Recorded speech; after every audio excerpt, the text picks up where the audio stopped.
what's up? What's up? It's the Arthur Moats Experience with Deke. I'm Arthur Moats, and that's my main man, Deke. What's good, man? Man, we 2-0, Deke. That's what's good. We are 2-0, undefeated. Undefeated. Road Warriors. 2-0 on the road, Deke. Man, I'm feeling great, bro. Great game. Day, it was a great day. Great game. Great Come on, games. Man. I was about to say, I think you had a good weekend. If my memory awesome serves right. Game. It was an awesome You know what I'm saying? my friend. Hey, I got a chance to see my dog on the gram. I was like, ooh, and he was atting folks. I said, oh, I love it. I love it. Yeah. Hey, that was definitely a highlight of my Saturday. Yeah, I was like, yo, talk, dad, talk. I wanted TG to be on the show today. I was like, yo, why you gotta wait till tomorrow, bro? Can we get you early? Cause man, We might not even get TG tomorrow. Hey, cause man, when I see you, I say, yo, he's on multiple platforms. He's like, oh, you a Twitter guy or you an Instagram guy? Either way, you can't duck this smoke. I was like, yo, I love it, Deke. Shout out to you, bro. You earned that one, man. It was a dope game, too, Well, bro. you know, we That were was a dope game. hearing a lot of talking from West Virginia people. Yeah, this is The also weeks true. leading up to this game. Not even the weeks leading up to this game. Bro, The months leading up to this talking. game. But it was the loudest on the most recent podcast. Yes. Because it was Backyard Brawl Week. I get it. But it's been crickets. I think we all can agree, the bark was a little bit more louder than the bite for West Virginia. Yes. Talk your talk, baby. Talk your talk. Lord. I told you we got a quarterback. It's real. Down looked 10, good, 4 bro. minutes left. He Come looked on, good. bro. Back-to-back weeks, come back from double-digit Come on, bro. deficits. Come on, man. I like it, man. Against two rivalry teams, too. I like it, man. Cincinnati on the road. Uh-huh. West Virginia. Come Backyard on, Brawl. man. It was a Packed big game. out stadium, too. 303 Sheesh. touchdowns, 3 games in a row. Bro, fire. But let's not forget about Fire. some of the escapability that he has, some of the things Come he on, can do with man. his legs, too. Mm-hmm. Defense He's playing still good. balling out, too. I bet, hey, man. Good enough. Yeah, It's good enough. They're, you know what? I should have They're said good balling enough. out. They're scrappy. I'm Yeah. still concerned about this They secondary, make timely but plays, though. That's Yeah. the thing that I like about them. They'll Yeah. make timely plays. They'll stand up. timely plays. Refs didn't do us any favors on that one where the West Virginia dude completely grabbed our guy's face mask. I see. And, Yeah. and grabbed the catch and everything. I thought, initially when I saw him, oh, he got mossed. You look back No, on he it, face that's masked him. blatant Yeah. pass interference on the West Virginia Yeah. receiver. I can't believe the refs didn't throw the flag. And then did you hear Narduzzi after the game? I did. He said we just beat them and the refs. It's like, yo, talk your talk, Narduzzi. Talk sounds your like me. talk. Narduzzi is always going to give you something, though. He ain't going to never just, all right, let me catch and leave. He's like, we tried to beat them all, and we had to go against the refs, too. It's like, yo, all right, respect.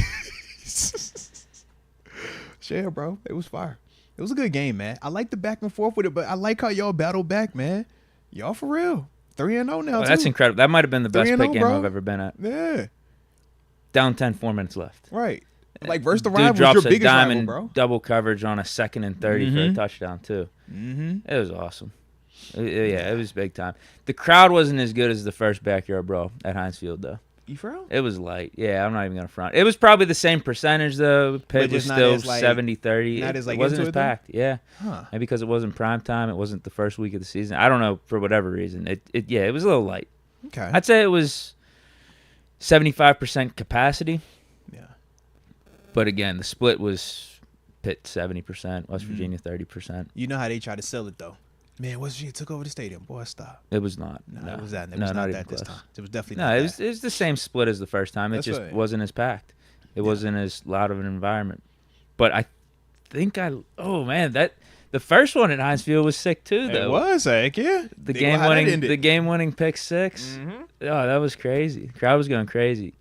But I think this one, down 10, 4 minutes left to pull off the comeback. Yeah. I mean, that's incredible.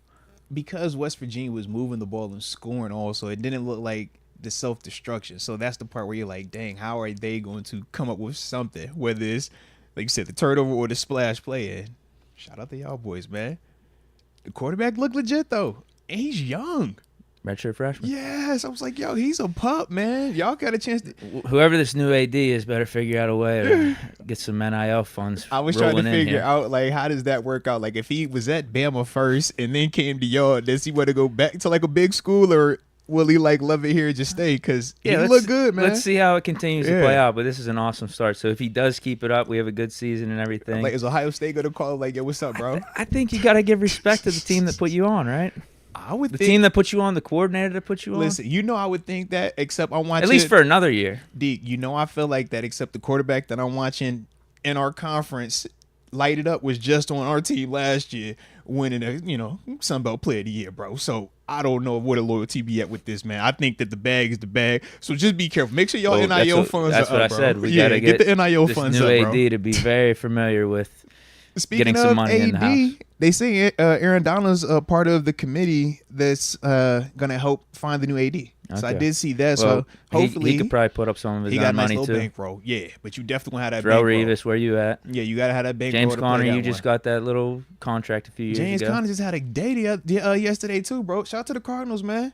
Shout out to Marvin Harrison Jr. too. Shout out to Kyler Murray. Yeah, look I was good worried over about there, bro. Harrison after Neighbors game. I was like, you know what? His Bruh. Neighbors actually better than Harrison. Bruh, they said, yo, you don't even take 2 quarters. It's like, oh, all right, say less. He's back. He's good. Yeah, that was incredible by them. Yeah. Cause it was a good weekend, man. Good weekend of sports, bro. Just Yeah, in great general, weekend man. of football for me. Heck yeah, man.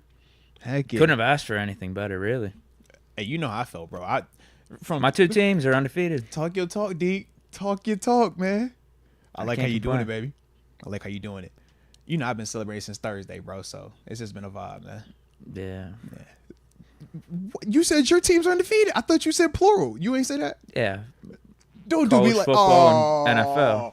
What I only have one team for each. JMU had an off week. I thought they was playing this past week. They played this upcoming week, so they was off. You this know what? week. I did know see I that mean? on the Like, bottom ticker. I said, yeah, they was I off saw this North weekend. Carolina was playing. I'm like, where's JMU? I was like, though? hold on, bro. It threw me off. I was like, oh. So you're good. You're undefeated too. Yeah, man. It's just across. I should tell you from Thursday. It was a good weekend, man. Cowboys lost though yesterday. It's all good. It's all. And look. Cowboys lost, but I got to watch Canelo win. Shout out to Canelo. He had his boxing match, so it was good to see him keep his belt. And then I even got some UFC fights too, man. So it was a good little vibe. Sean O'Malley got beat though. I saw that. Yeah, he took a L. Was that a big upset or a little upset? Big in terms of names, not in terms of the style. One is a wrestler. Think Khabib versus Conor. That's what it was, man. Okay. If you can't knock him out, he's gonna take you down, and good luck. And it was that, man. But yeah, bro. So people that know the sport saw a path. Correct. They weren't beforehand. surprised by it. It was like, yeah, we know that's a bad matchup for this guy. If he doesn't catch him, you're not about to win this. He made it interesting though, so that was the good part about him. But yeah, we kind of figured that was gonna be that, man. But like I said, man, it was a good weekend, bro. I couldn't complain in the least bit, bro. They Me said neither. Great everybody weekend. took care of business, man. I was like, yup, check. Ravens check. and Bengals lost too. Double I like check. seeing that. Unfortunately, the Heck Browns yeah. beat the Jaguars. But I still don't know, bro. I don't know. The Browns are just the weirdest looking team to me, man. Like, Yeah, maybe the Jaguars just aren't good. but you got Trevor Lawrence though. You believe in him. You like Trevor. I don't know. This is You a big like make Trevor, or break year for him. but you like Trevor though, bro. I don't know, Yeah, bro. I think he's good. I thought Caleb Williams was good too. You ain't feeling Caleb either. Oh I don't know what to think anymore. no, don't do Caleb like that. Caleb ain't in that category just yet, bro. It's 2 games, bro. It's 2. If anything, Lawrence gets more benefit of the doubt. He's done better things than Caleb Williams up to this point in the league. Yo, Caleb was doing that stuff. He thought he was at USC watching that game. I'm like, bro, this ain't college, man. We way too fast, way too athletic for you to be doing that. And yeah, he'll learn though. He'll learn. Yeah, I think these upcoming rookie quarterbacks should take a lesson from Caleb Williams. Yeah. Don't be doing all the talking that he was doing or just acting like, oh, this is a guarantee I'm going to be great in the NFL. Don't do that. Yeah. Let the fans talk about that. Mm-hmm. Don't give off that aura Yeah. because you could get humbled pretty quick. Very quickly, man. At this level, dudes don't need any additional bulletin board material. And right now, yeah, you getting up to play Caleb. No different when RG3 came in the league. Dudes would get up to play that. You'd be like, yo, it's RG3. Like, let's go. Manziel. Big name, big talk. Like, yo, we want that. Let's go. So, this dudes out here got that same energy towards Caleb, man. Yeah, if anything, maybe do what Stroud did last year. Actually suck in the preseason. Get the expectations as low as possible. I'm about to say under. Yeah. Yeah. That might be the play. Facts, Because man. they weren't going to not start Stroud, right? So yeah, just don't give your best stuff in the preseason. But remember, there was the. It's not like are he they was going to go competing for a Davis job. Mills? Are they going to Nah, go? It was still a part of the convo. Davis Mills was like the Mitch Trubisky was like the who's in Caleb or with what's the man with the tattoo. Well, no, they had already ruled that he was going to start super early in this process. I feel like if Justin Fields would have still been there, maybe Caleb would have had a little bit of this guy could be the starter guy. Yeah, because that's what. Like I said, at least with CJ, he did technically have Davis Mills there. I think if they would have kept Justin Fields, they would have had to trade that pick and got a boatload in return. That's what I would have assumed. Yeah, because you can't have both of those caliber. No, because there's still a percentage of the team that would have been loyal to Justin Fields. You might have had a split locker room. 100%, man. All right, what else you want to talk about? Man, I mean, obviously we're gonna talk this game because the game was fire. I don't know, man. I think I'm good. I think I'm solid, bro. I was golfing today, Deke. Really? I had a golf outing I was at, man. Shout out to the. Oh wow. Yeah. In fact, let me pull it up. It was one of my important ones. You know, the Chuck Noll Brain Foundation golf outing over at Novelwood today, man. Hosted by Merrill Hodge. Shout out to Merrill. You know what I mean? But we had him out there. Big dog Dan Rooney was over there as well. Oh wow. 7 pulled up. You know, anytime 7 pull up, it's an official function. Peasy was in the building. Louis Lips. We had some guys out there. I was just the glue guy. You feel me? I just show up to just be like, hey, guys, you know, I'm here. All right? I did not hit them well, though. I had moments, though, Deke. I had some moments. In a scramble, I'm fire. Right. That's what I realized. In a scramble, I'm built for scramble golf, bro. Who's in your group? Was it just randoms? I had randoms. Okay. But I had one dude that was kind of nice. You would beat him, but he was nice, though, if that makes sense. Kept the squad together. Yeah. And with him, we had these 2 other dudes that was kind of nice, and I'm the wild card.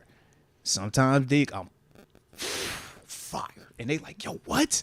Other times, Deke, it's like, hey, bro, I'm going to just walk and get my ball. It ain't that far away. Yeah. The vibes probably weren't as good as whenever we play at outings or scrambles, man. right? Deke, let's be real. Whenever me and you golf and Deke, the vibes are elite, okay? Absolutely elite. The last time I golfed with you in a scramble was me, you, and West, so you know I couldn't beat that. I'm like, bro, across the board, I'm solid, all right? But today, man, it was a regular group. But we was fired, though, Deke. That's all I'm saying. We was fired. In fact, our work, we didn't do anything less than par. And that was a positive right there. But you'd have been proud of me, man. I had some good putts today, man. But my consistency, I still got to get better at. Oh, my goodness, Deke. It's I can hit you about 200 off the tee at one point, and then I might go just, you know, wedge the earth. Not even hit the ball, just earth it up. Then there's times I might, you know, trip up off of the tee, but then I'm gonna smash my hybrid or my 3-wood, and he's like, whoa, where'd that come from? So you know how it goes, man. One day I'm gonna get like you though. Well, that's why in about 20 years, you. bro. Yeah, scramble golf, bro. I'm a scramble golfer. Like I feel real comfy in a scramble. Be like, oh, all right, I ain't hit that. You gotta get outside that comfort zone. Be like, you know what? Get me up to the green, I'll knock him out. But I hit a couple of long putts today, Dig. I'm like, yo, y'all get me up here again. All right, tell your friends about me. But yeah, I need the scramble though, bro. It seems like you're pretty intact though. I am. I'm feeling good about it, bro. Like it wasn't like a wild outing or anything. I'm getting at. No, I had to because I knew we were coming here today. Okay. That was the big thing. When I tell you though. Well, this podcast shouldn't have held you back. Are you ready for this though, Deke? For it to be Chuck Noll Brain Foundation, you know, out and where everything is for neuroscience, making sure concussion stuff like that are fire. Why did we have every hole sponsored by some type of wine and spirit? Tito's had a hole. Stateside had a hole. Casamigos had a hole. This social group had a hole. So we like, bro, every day go a hole. And then you get like the random just, oh, UPMC. Did Chuck know like his booze? I have no clue, bro. But when I tell you, like, every single, I was, you know, testing out the waters early on. But then about midway, I was like, hold on, man, I got to get back out here today, man. You know, we got stuff to talk about. So that's why I had to make sure I kept it composed, you know. But yeah, you could have bro. Ubered back. You don't got to be put together for the podcast. Well, I felt like I needed to be put together for this. I still got to be able to, like, push these little buttons over here. You know how that goes, man. Yeah.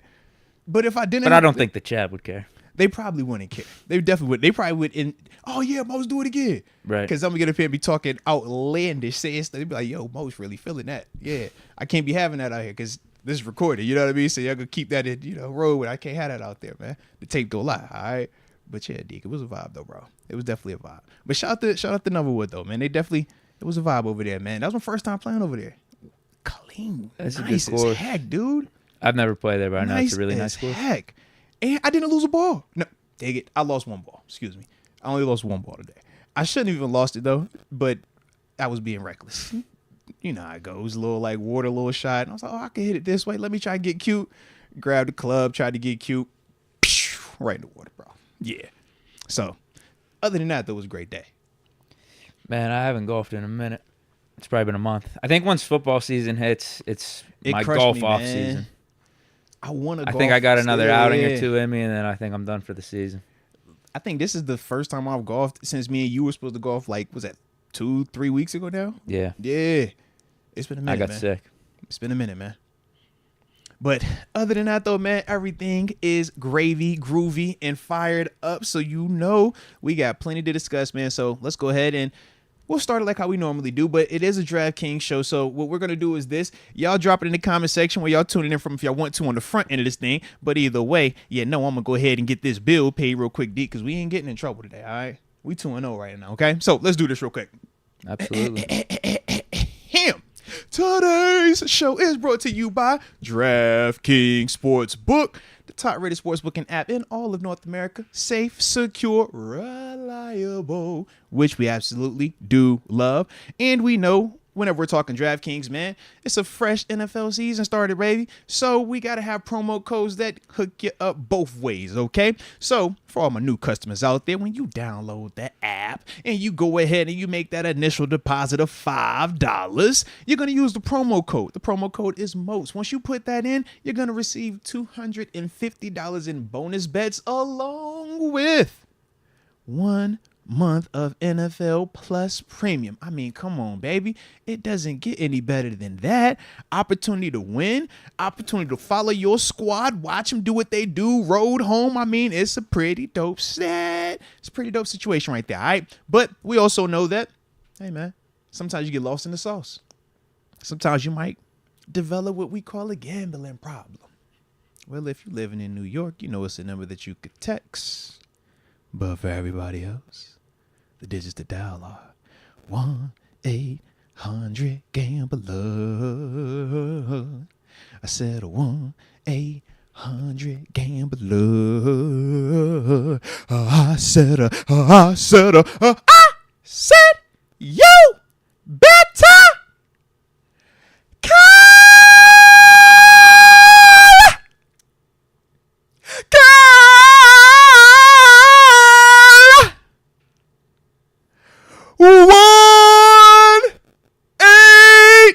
call 1-800-GAMBLER.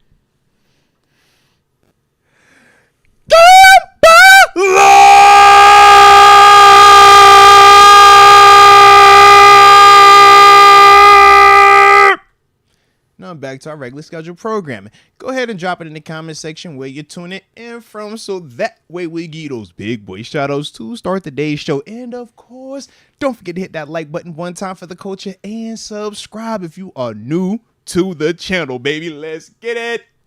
Kenneth Moses says, Deke, you should call TG and play the pit fight song. Ooh, he don't want no problems right now, man. He don't want no problems. It's craziness, man. All that talk he was talking to. What did I say? I just let the play do the talking on the field. I like your energy, man. I like it a lot. I was confident. I like your energy, man. I told you before, we got a quarterback. I got to see this new offense, new coordinator. We're explosive. I like Put up 38 points. I like what I saw, man. I like what I saw. Put up 2 touchdowns in 4 minutes to end the game. Let's go. Let's go. Lifted Ones tuning in from the 916. Shout out to all the Jacoby Jones tributes this weekend. Facts on that, man. That was definitely good to see, man. RIP to Jacoby, too, man. We got VKB Nana from the 240 PG County. Let's get it. Hey, and I see y'all in here showing me love, too. Z-Man, he said, man, I hit them pipes. Yes, indeed. And then I got my man Jeff H said, I said. Oh, yeah, you know what time it is. The vocals, Malvo does it. Called me Sexual Chocolate. He said, that boy good. Gambler. Shout out, X Concepts called me Mozart with the heat. Man, I like it. And Mike Hood said, I got to keep hitting the high notes. for some reason, he said the high notes stand out a little bit more to him. So I try to provide more of that. You know, it's the least I could do. Leah Warren said that her grandmother's ears, that, you know, her hearing almost got restored because of how loud I was.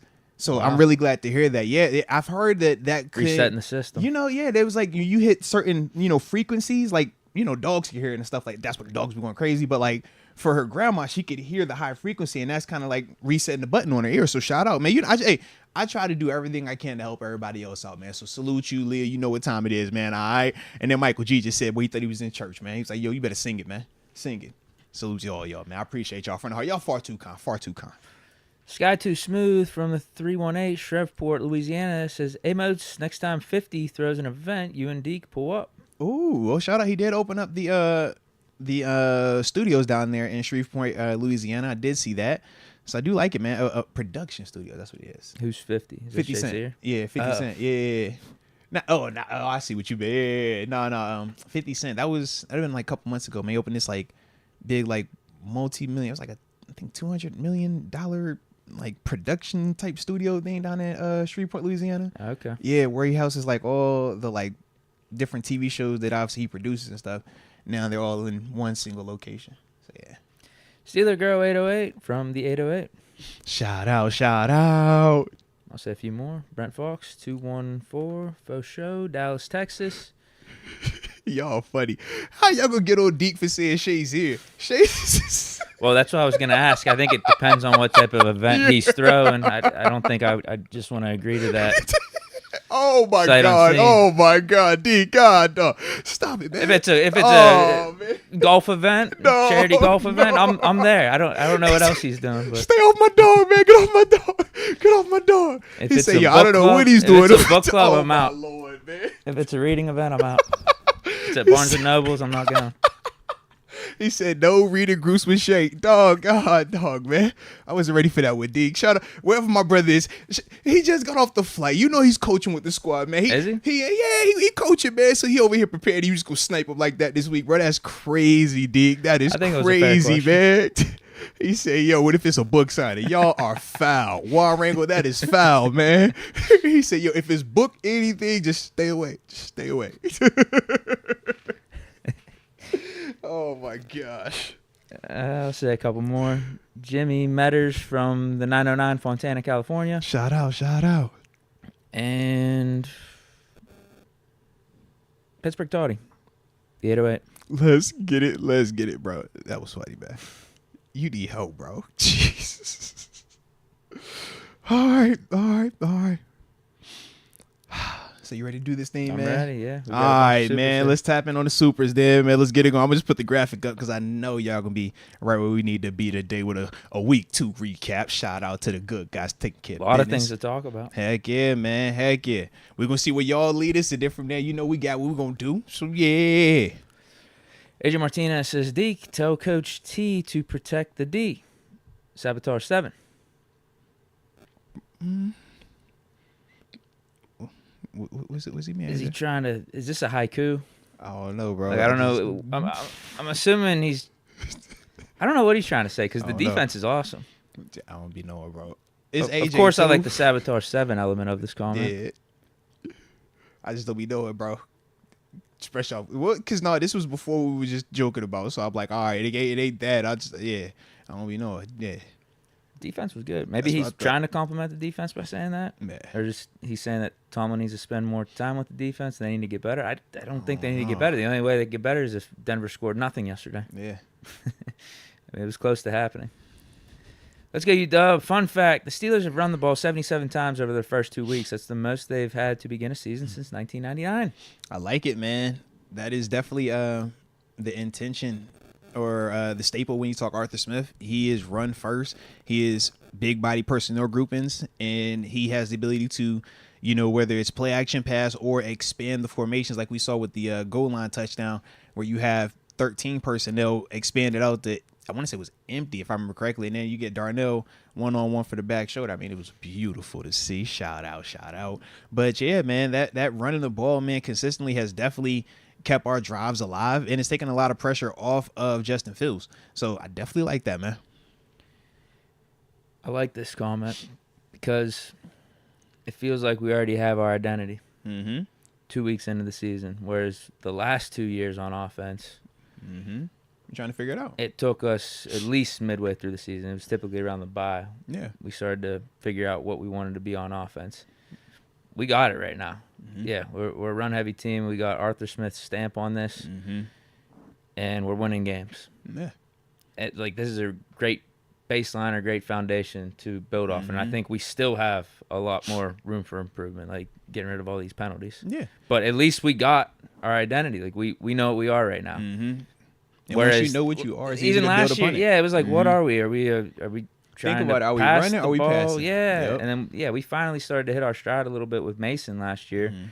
and then the year before that, it took the bye week and Kenny and the offense to go on that little Mhm. 7-2 run where, we were a very run heavy team. Kenny was making clutch plays late in the game and picking up third downs, keeping the chains moving. Yeah. But the first half of 2022 and 2023, offense was very weird. Mhm. Yeah, Very, very weird. I would agree. I would I definitely like agree, where man. we're at. I really like where we're at, actually. That C, I'm so tired of these so-called fans I've seen complaining about the win. Hey, what they was complaining last week. These are Tomlin wins. Just keep getting Tomlin wins. We not tripping. This is the epitome of a Tomlin win. Just I think another there's- Tomlin win, I think man. there's two Just types keep of 'em Tomlin going, wins. baby. Keep them going. Yesterday was one of them where we have the game locked up for Uh-huh. the first 3 quarters, and all of a sudden the other It team gets comes weird. back, and It gets it's a weird. one-score game. And then the other Tomlin win is we have no business of winning it. We're like And how did we underdogs come on the out of this road, one on and we top? got Yep. we got injuries everywhere, but Yep. somehow we win by a field goal or a couple would points. agree. Like the Brady Buccaneers I was game. about to literally bring that up. That's like, a Tomlin that's win. a Tomlin And win, yesterday's a Tomlin win too. bro. Duck going on the road. Right. What was that? The Those are Tomlin Chargers. wins. Yeah. Yep. Yeah, there's 2 styles, but Mhm. they ultimately kind of give you the same result of just like this grinded out game where we Yeah. win 19-17 or Mhm. 16-13. Absolutely, man. But there's 2 different ways of getting to that point. No. If we're going to have Tomlin losses, keep the Tomlin wins, man. I like these Tomlin wins, bro. 2-0, we will keep rocking with these Tomlin wins, man. Because you can see not everybody is comfortable around the league playing in these style of games. You look at Coach Tomlin's record in one-score games, and you look around the league at a lot of these teams that, got the high-end quarterbacks or the high-end name coaches, and look at their records in those one-score games, man. This is what Coach T does. So I do like the fact that regardless of who the cast of characters are, that still is a constant with him. And I don't know if you caught this, but even in the fourth quarter when it was quote-unquote nut crunching time, bro, on one of the biggest parts of the game, he's joking over there on the sideline. I think with Corey Trice, just like, bro, I'm so relaxed in this set and I'm so comfortable being in these situations where you look around the He has stadium. the utmost confidence in his defense. You look at some of these other guys in the stadium, they all tight, extra sweaty. He over here just super chill, like, man, we're going to be all right. Don't worry about this as we prepare for it. We want this opportunity. We run to this type of challenge, man. I wish he wasn't so comfortable at times because all it takes is All it takes is one time. all it takes is Marvin Mims, a couple Uh-huh. broken tackles, and then Yeah. the game's tied and we're going to overtime. Or even Mhm. with Justin Fields and the snap. Yeah. Like, all it takes is for Denver to recover that But there. we play better with the fumble snap by Fields, and that's his thing. I don't want that to happen that late. But If you're gonna do it in the first snap. between Zach or Fields, somebody got to be at fault. But this is the third. I'm like, yo, every single time I see it, we win. So just keep doing it. All right, that's y'all thing now. Who was at fault there? I don't because y'all. I don't know Y'all either. told me it was Herbig week 1, and then when it was Frazier, these past 2 times y'all been trying to take it off of Frazier. So I don't know how y'all want to spin it, but all I know is when he's been out there, that happens. It has been working. All right, so just keep it going. Just keep recovering it, but keep it going. All right. The snap count was going down really quick. I think it was at like 3 or 2 seconds. So Frazier kind of had to snap it, but you Fields can't wasn't snap ready. it if the quarterback doesn't say he's ready, bro. Who I you snapping know. it to? But it like don't matter. the line, who was it on the O line that was giving the signal to Frazier? that to was snap it? Daniels, JD. Yes, maybe it was his fault Yeah, for bro. telling Frazier to snap it. Because I'm just like, I don't care what the clock is. Like, bro, you can't snap this football until this dude is actually ready. Because You'd rather take the 5-yard penalty. any day of the week, man. Right. Because if that's a turnover right there at that part of the game, come on, man. We all over here like, defense, this is why you paid, which y'all are paid. Save us, please. Nah. But all is well, man. All is well. Like I said, that's their thing. We were up 2 scores for what? Probably 90% of the 75% game. Because yeah, even I'm when about to say the the first Broncos 3 kicked the quarters. field goal, we were still up 10. Oh, yeah, the first one, you're right. It took that second field goal, and then by then, it was like the game was over. Yeah. I mean, it should have been over. Yeah, we had one series on you know offense. how it goes, man. It should have been over. But, I just think that's how the second half was. We had this conservative approach on offense. You saw how the defense was playing. I didn't think Denver was going to score, actually. I really didn't, with how defense was playing, how Bo Nix was playing. And Bo Nix had 3 good drives. He uh, had 3 little moments. did he? Yeah. Well, the one ended in the pick. But he threw the pass for it to get down there on the trick play. Yeah. Shout out to Sean Payton. I was like, bro, if you're going to wildcat it and have somebody throw it, and the fact that you wildcat and designed it to get it back to Bo Nix's head with perfect protection for the throw, it was like, yo, I like that. But right, I you feel like did they all that. deserved that one because Yeah. Minka obviously had to go to the guy. Like, it was a heck that of a on the other design. side of the field. And the fact you put, because think about it, that's your big issue with wildcat. That's the thing that kind of makes me not like wildcat is when you're trying to throw out of it, you typically are taking it out of your quarterback's hand. But for him to have designed it where we're still going to have this misdirection action where you think is this just to flip it back to who? Bo Nix for this, for him to be the one throwing it. I'm like, if you're going to do it like that. Like, I like that way better. But then you turn around, you still throw the pick in the end zone, shot to Corey Trice. Yeah. And that's the thing. I'm like, it took you doing something Herculean to put you even in the red zone, but then you still have the turnover. And then I thought the last 2 drives of the game where he got the field goals out, I'm like, yeah, thought that he had stuff going a little bit with the help of officiating, obviously. Well, I was going to say part of that's probably even us on defense getting a little gassed and just making sure we don't give up the huge play. And that's all right, we'll give you the field goal, but you're going to eat up all you're going to eat up clock. And now the game is we get enough first downs. You never get this ball back. Unfortunately, they were able to get it back at that end, and that's partially what made it a little uncomfortable for people at that last little part. I wish we would have put our foot on the gas on offense and locked this thing up at some point in the third quarter, but with some of the mistakes we were making and some of the penalties, I can also see why we thought to ourselves, let's not do anything stupid. The defense is playing so good. We're up 2 scores. If they are able to pull off some of these miraculous plays, whatever, we'll start flipping our approach. But until then, let's be more conservative. Yeah, that's how I thought we were playing the second half. It was disappointing, just because it's not that like step on their throats, going for the kill shot type of thing that you want to see from your team. But at the same time, it ultimately did contribute to us getting the win.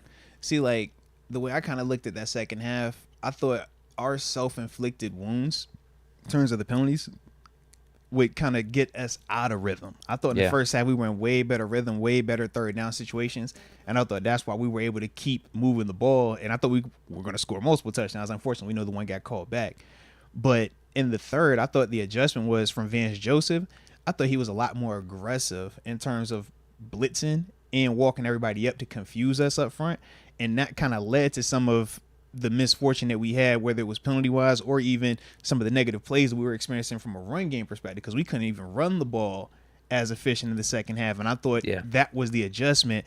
And I thought Surtain and Riley Moss did better in the third and fourth than they did in the first half. First half, GP was cooking, Van Jefferson cooked, and I thought that caught them off guard and made them adjust what they wanted to do defensively. Had them playing a lot more zone concepts. I thought in the third, with them bringing more pressure, the ball had to come out a little bit faster, and they held up a lot better in terms of their like press man-to-man coverage, and that caught us off guard as well from there. So now it's like, okay, y'all are kind of getting into a rhythm. We're kind of out of a rhythm here. Yeah, we keep getting these and that's penalties what it was. Putting ourselves back. So let's not try to take minimize a the stupid shot damage, on man. 2nd and 20. And the way we talk with Coach Tomlin, he's not going to beat himself. So instead of me trying to be super aggressive on 2nd and 20, I'll call a draw. I'll call a screen. I'll punt and play field position and make Bo Nix have to put together 3 to 4 drives where he has to snap it 10 plus times. And the odds are he's not going to be able to do that. It's about a handful of quarterbacks in this league that can go 10, 12 play drives and do it multiple times in a row. It's not a lot of dudes that can do that. And that's the part where with Coach Tomlin, that's why he wins so many of these games, because he's not going to make the mistake. He's going to keep defense go out there. Defense go out there, because his pass rush is going to heat him up, and eventually he's going to make that mistake. Eventually they're going to have something that happens.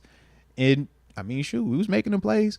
But I just thought that that little bit of a cadence that they did in terms of speeding it up offensively for Bo helped them out also late in the game.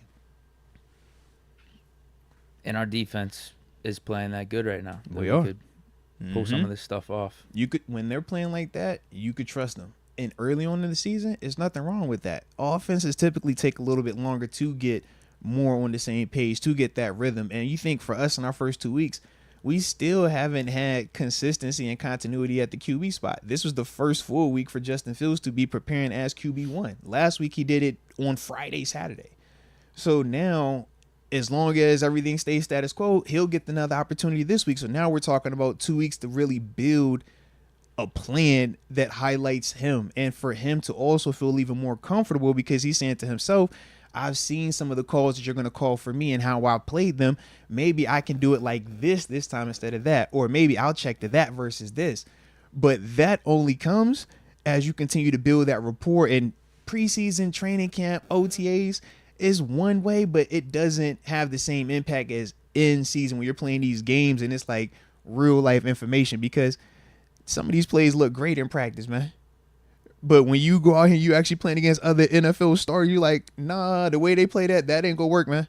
But you don't get that information until you get out here. And that's the beautiful part that early on, while we're still gathering all this information with the quarterback situation that we've had, we've still been able to go on the road back-to-back weeks and come out of there with victories, man.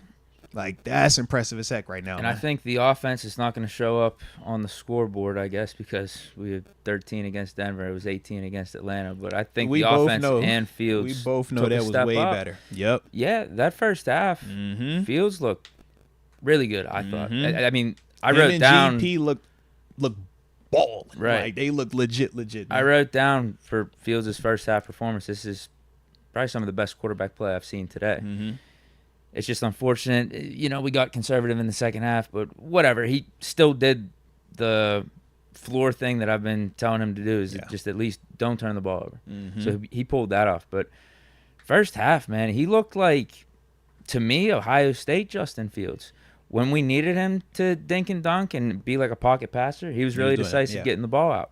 And then when there was a dead play, like the one where Jonathan Cooper came around the edge. He took off out of there. Yeah, got up out of there, got 15 yards, and then some of the plays that unfortunately got called back, like the scramble to the right and the throw down the field to Pickens on Surtain. Bro, it was a dime. Yeah, absolute dime. Like he was showing a lot of elite traits, but then he was showing a calmness, like a leadership.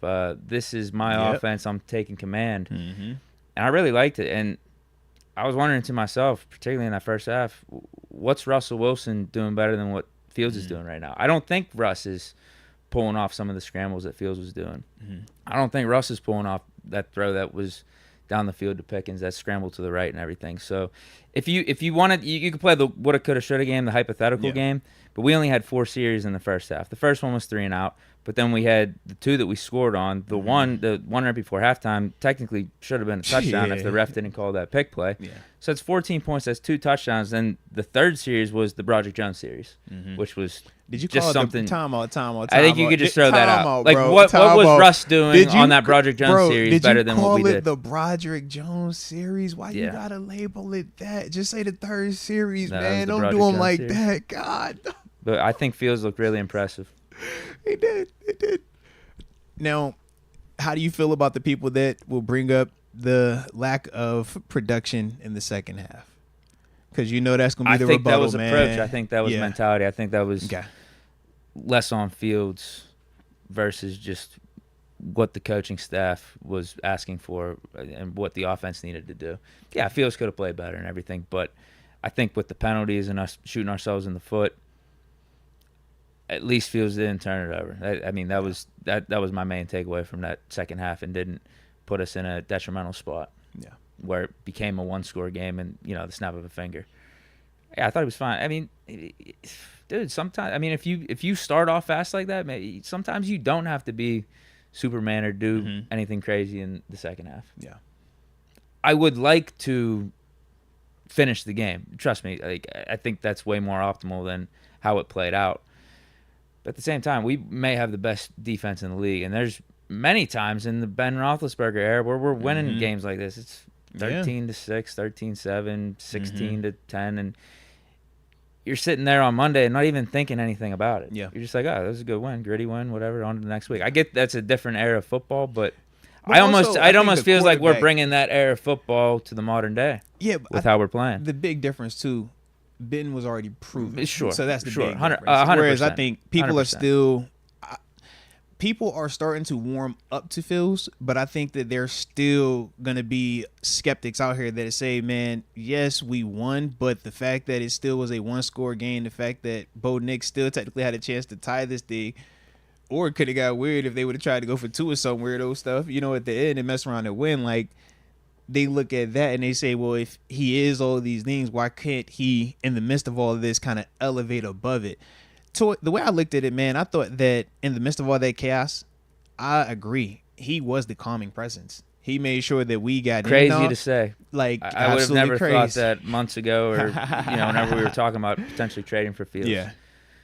Because that was the thing for me. I was like, man, I was impressed with how calm he remained and how he was able to kind of keep everybody at bay. And even though, yeah, we could make the cases of would you have want to see the coaching staff kind of trust him a little bit more in some of those third and long situations instead of calling the draw plays and stuff like that. Like, yo, give him opportunity to challenge it. Sure. But I think in time that will come. I think right now, this is still very much, I'm learning you. This is still very much an audition for Fields. Yeah.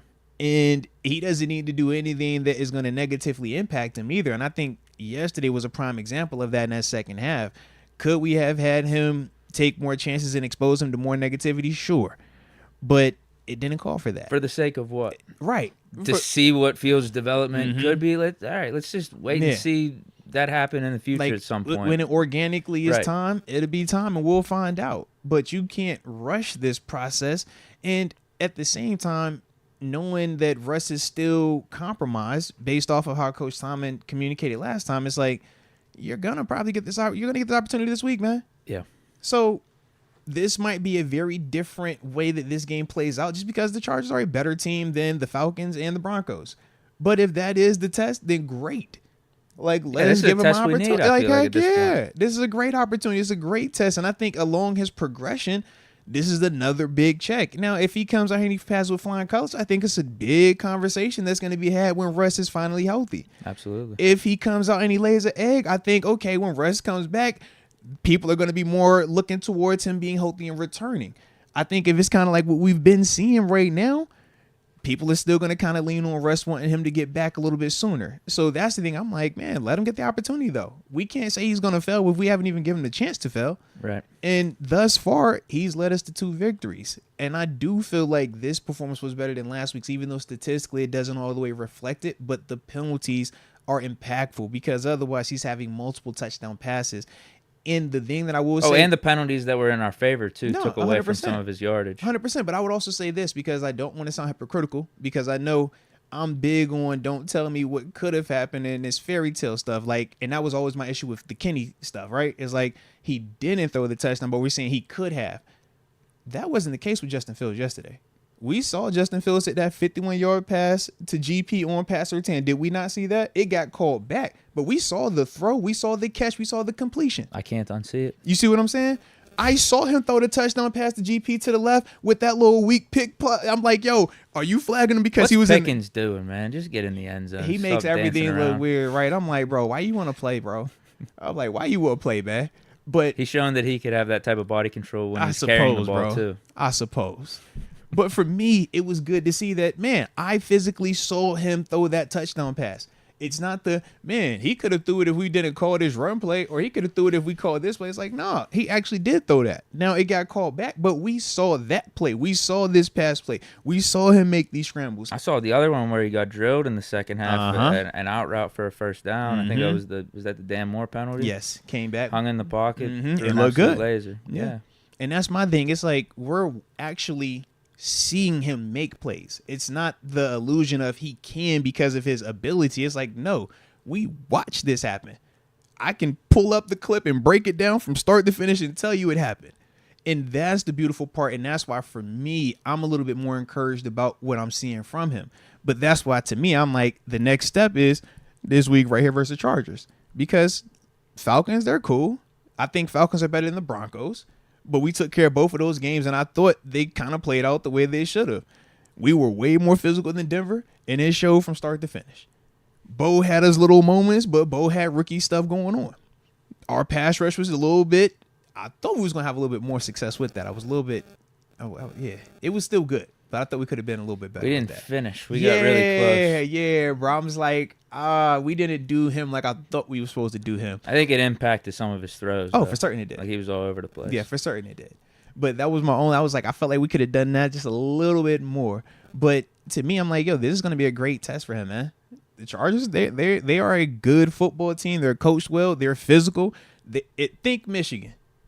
You watched Michigan last year. That's what them Chargers are on right now. Yeah, they are Justin trying Herbert. to run the football. They are trying to pound you out. They're going to play defense, and they're going to have him make plays in spurts. That's what they're doing right now. So Kind of sounds like us. it does, right? But it's funny how the perception surrounding us is we suck. We're, barely getting out of these things. Quarterback issue.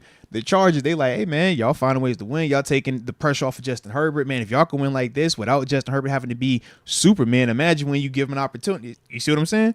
And that's the perception because, once again, with Herbert, we all just agree he's further along in terms of where he's at NFL-wise, whereas the questions are still around Fields right now. But I think... And you felt like the coach for Herbert his first few years was correct. Holding him back, and he needed a coach to try to kinda figure out everything else around him. Yeah. Yeah, very true. Very true. But it is funny. I was saying that last week. Everyone's praising Jim Harbaugh and how he's winning games. And I'm looking at myself, this is the exact same way Mike Tomlin wins games. Why, Yeah, man. Why are we taking that for granted so much? It's craziness, man. Because I think the only thing, if you look back these last couple years that maybe could have been a difference maker for some of our teams is just the quarterback play. We saw last year what we could be with Mason Rudolph. I think that would have been a 12-win team easily. Quarterback play matters. We were night and day from when Mason started them last couple of games to where we were at mid-season or even at the beginning of the season. And we saw even how it impacted the defense. Yep. And that was a broken down defense, too, at that point. Yeah. Let's go. UW says the captain has been extended for 2 more years. Sid? Did I miss that? The captain. Sid? Who's he talking about? Cam Hayward? Cam already got it. Sid Crosby? Oh. Like, when you say the captain, I think that's what I think of. I think of Cam as like Cam. The captain is Sid. I'm not even remotely Sid, thinking right? about hockey. It's got to be Sid, right? Yes, we did. Yeah, it's 2 captain. years, $17.4 million Hey. extension. That doesn't sound like $8.7 million per Deke, year. what's going on with you, No, man? that is 17.4 Hey. divided by 2. That's 8.7. You know, he keep it consistent. He ain't switching it up. Hey, never switching That's on a him, fair man. deal. Never switches on him. Yep. Bro, you gotta get, man, what's up with you today, bro? We say 50, you say Shay, book club, reading, and we talk about the captain, you bring it up, Cam. Like, bro, this is Sid Crosby, man. It's the captain, bro. It's Sid. You know Sid. Captain. It's the captain. His nickname to me is Sid the Kid. But that's when, like, he was young, like 10 years ago. He been playing for a while. Like, he grown up. Man. It's a football podcast. This is also, but this is Pittsburgh, though, man. I know. I That's didn't see on the brand, news. Maybe if man. I would have saw the news before, I would have put 2 and 2 together. I didn't see the news either. I just figured it had to be that one, though. And because Cam already got his deal. If Cam didn't have his deal yet, I would have been like you. But he already got the deal. I'm like, oh, it can't be 2 captains out here, bro. Yeah. Hassan T 1989. I love watching all the fake fans predictions of us coming out and shitting the bed. Talk that talk. Go down in flames. 2-0, baby. Here we go. Talk that talk. They told me that if Justin Fields had to take the field, we're going to be god awful. We're going to stink it up, and we're not going to get out of the stadium, and everybody's going to hate him and hate us. I don't know. We sitting 2-0. I've been like, we're here like, all right, Fields, I see you, baby. Like, let's go. Like, I like it. I'm enjoying where he's growing into. Is he a finished product? Absolutely not. Am I satisfied? Absolutely Playing not. better than a lot of But these he's other playing quarterbacks with around the league absolutely. right now. A lot. Like, I was gonna say, if he's you probably look playing around, top 15. if you off look the around first the 2 league, weeks. quarterback play these Top 10 first 2 maybe weeks has been wildly inconsistent, up and down, man. He's been consistent. Mm-hmm. Hasn't been elite, but he's been damn consistent, and he's I think shown some of the elite traits. I think that's the problem. People can't, and he's not Kirk, he's not Dak, but it's that world. The expectations are you're either a 250, 300-yard passer or you suck. And because he doesn't throw, he hasn't given us that just yet, nobody respects it all the way. And I feel like once he does that, the respect will be there, and it'll be very I was going different. to say, let the future happen when the future happens. Right, and I think that's the I'd thing. rather win the game that's in front of us right now. Yeah. I get it. If he would have put up more stats or the offense was better in the second half, you could feel better about it of what we could do against other teams going forward. But why don't we just let that happen when it happens? I'm with you, bro. I'm with you. But particularly with how our defense part is of playing. it, though. That's definitely part of it, though. And everybody is, I mean, you know how it is. We got to have a quarterback. So everybody is so, like, gung-ho on if I don't know that, then it doesn't matter. So even though we're winning, they're like, yo, if I don't know if he's good enough, it doesn't matter. And I think it's the contrary. I think these wins matter. We can figure out if he's that when the time comes, but for right now, we're winning games. He's getting better. He's developing. Buying you time. And I'll say it again. I get people, because they would say this all the time to me with Kenny, like, oh, winning isn't a quarterback stat. It's not a quarterback stat. But to me, it's the most important thing a quarterback can do. Yeah, it's the most important thing for a quarterback. So take that for however you want. We're 2-0 with Justin Fields, and he's the leader of the team, man. Very much contributing to these wins. Regardless, think, particularly yesterday too. I think he was a big bright spot in that offense. Listen, quarterback touch the football every time you're on offense, man. They matter the most to your team. That's the biggest reason why we talk about it. Doesn't matter if you're San Fran. If you don't have a quarterback that can operate this and run this, it doesn't matter. Same here in Pittsburgh. That's the league, man. And it's like, we got different levels of those guys, but it's like you still have to have a certain competency to even be out there and run it the way that they're doing it. That was the whole Kenny thing the past 2 years. It was still a certain level of competency. And with Phils, we're like, we're getting competency, but we think you can even go even further with this because we're seeing some of the flashes. Legs. You see some of those throws down the field. We're seeing some of the flashes, man. It's nice. And just some of his normal passes, the ball's coming out like a rocket. Absolutely, man. Fran Bradford, I hope we have a replacement for TA because he's coaching like he needs a head coaching job next season. Come on, man. He hungry. Also, he coaching like the ring GP dude. was cooking, Patrick Surtain second, but Jones will grab at anything. Oh, not at anything. Don't want to grab at anything. All right. Shout out to TA, man. Terrell Lawson doing his thing. He said he can't make it back doing that. Are we giving him credit stuff. Or the Tomlin credit? I mean, actually, this is officially TA. I'll give credit to whoever deserves it. Whoever wants it, I'll give credit to. Defense is playing awesome. I was just going to communicate this. This year specifically, this is Terrell Lawson calling that defense. Okay. That I can't confirm. I can't confirm that. He is calling the defense. Tomlin's taking more of an overseeing role. That was a part of why TA stayed. Okay. It was like, I want to be calling. I want to be in control of that part. So we do like that. And I think that TA has been doing a dope job of doing so. You know what I mean? So it's like we definitely like that. But that's definitely TA. So I'm like, TA is doing, shout out to TA. Like Coach T, man, Coach T is still the boss. We know that. And when you the head man, you always going to get love. It's kind of like with Andy Reid. It's like, it don't matter what you do, Mahomes. Doesn't matter who the OC is. I'm always going to get love because I'm the overseer of this thing, man. So, Coach T, a defensive guy, so you know that's always there. But this is TA, though. And TA is doing his thing, man. But I think we're healthy right now. We're healthy, and we actually upgraded our defense. We brought in more talent. We got healthy where we needed to get healthy, and we even drafted well. So when you think about the guys that have made plays these first 2 weeks, Peyton Wilson has been all over the field making tackles. Dante Jackson has gotten a turnover and getting his hands on PBUs. Deshaun Elliott has gotten a turnover and has got his hand on PBUs. That and might has been be my favorite amazing in the point. run game, right? Yeah. You talk Corey Trice from a year ago coming up with a big-time turnover this week, giving you tackles in the preseason and obviously playing well last week. JPJ putting together another good week. Got a little handsy this week, but as a whole. You know you're getting that every that's week JPJ. with him. One or two calls like that. That's JPJ. But if Cortland Sutton only gets 20 yards on a reception, I'll take it. Come on now. And then when I look at my front, another new addition. He's not new, but he's still new. Nick Herbig, right? We saw him draw a penalty out there. And then it's okay. Now we got the usual suspects making plays as well. TJ, Highsmith, Ogunjobi, Cam, Mink, right? We talk about Landon, man. This is a big week for him this week, man. But in terms of run support, like that's a big part of that. PQ flying around, like we got leadership, we got playmakers, man. And when you have a defense like that, there isn't the strain of one person having to be great every week. We don't come into these stadiums right now saying, TJ, bro, you got to get 3 sacks, man, and 10 tackles, otherwise we screwed. Highsmith, hey, Patrick Quinn, if you don't lead us with 20 tackles this week, bro, we ain't got no action. It's like, no, bro, you can have a couple. You got we got dudes at all 3 levels that can make plays and take over games for us, bro. And as long as we stay healthy, that's what you need, man. Because the offense is gonna get better. They're gonna catch up. They're gonna get like I said. I more feel like we rhythm, man. already found our identity. We have a baseline. We at least have a foundation to improve upon going forward. Yeah, but the way this defense is, bro, our defense, our special teams, Boss still cash money. Yep. Corliss Waitman did his thing. Shout out to him. He was all right. He did his thing, bro. Think about this. If you get signed It wasn't off the incompetence. Street, listen, if you getting signed off the street, you just saw what happened to the last punter, and they was rushing too. I don't know if you peeped it. I was like, all right, now you see what happened to the last dude, bro. Like, I ain't trying to go out like that. I thought he did a good job, He was man. all right. I just wish a couple of those wouldn't have been touchbacks. Part of that I thought was on the Gunners, though. I it was definitely two of them where I'm like, bro, that Gunner, that wasn't the best situation right there.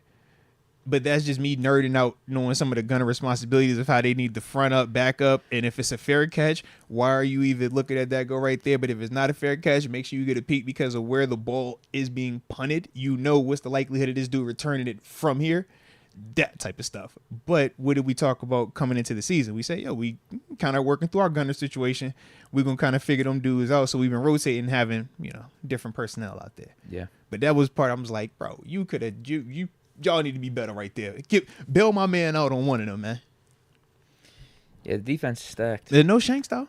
No Shanks. He ain't give us no 20 yards, no 30 yards. He ain't give us none of that. He was confident. I guess just it's still you frustrating used to Cam, me. man. Cam Johnston, he was here for a couple games, and it was amazing. It felt good. We're paying the dude $3 million a year.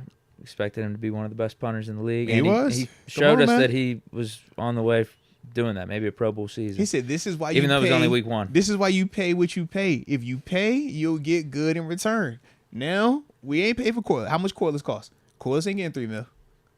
Come on, man. Batman. Come on, man. So Corliss check compared to Cam Johnston check. So that's why the production is different. So that's why when you heard me say, "Yo, Corliss did great," it's because I know what we're dealing with. That is not that. So if you can come out here and give me this consistently, bro, hey, that works. That worked. You bought yourself another week. I think so. And I think you can improve upon that. Just as we were talking about the offense improving. Yeah, but he did there. I thought it was a good start. Mm-hmm. Make one or two of those that became touchbacks. Make those one that sticks at within the 10 or something. Yeah. Then I think that's a great day. Mm-hmm. Richard Arbizo, 100% healthy. Who starts with Fields, Russ, Troy, and Broderick? Win.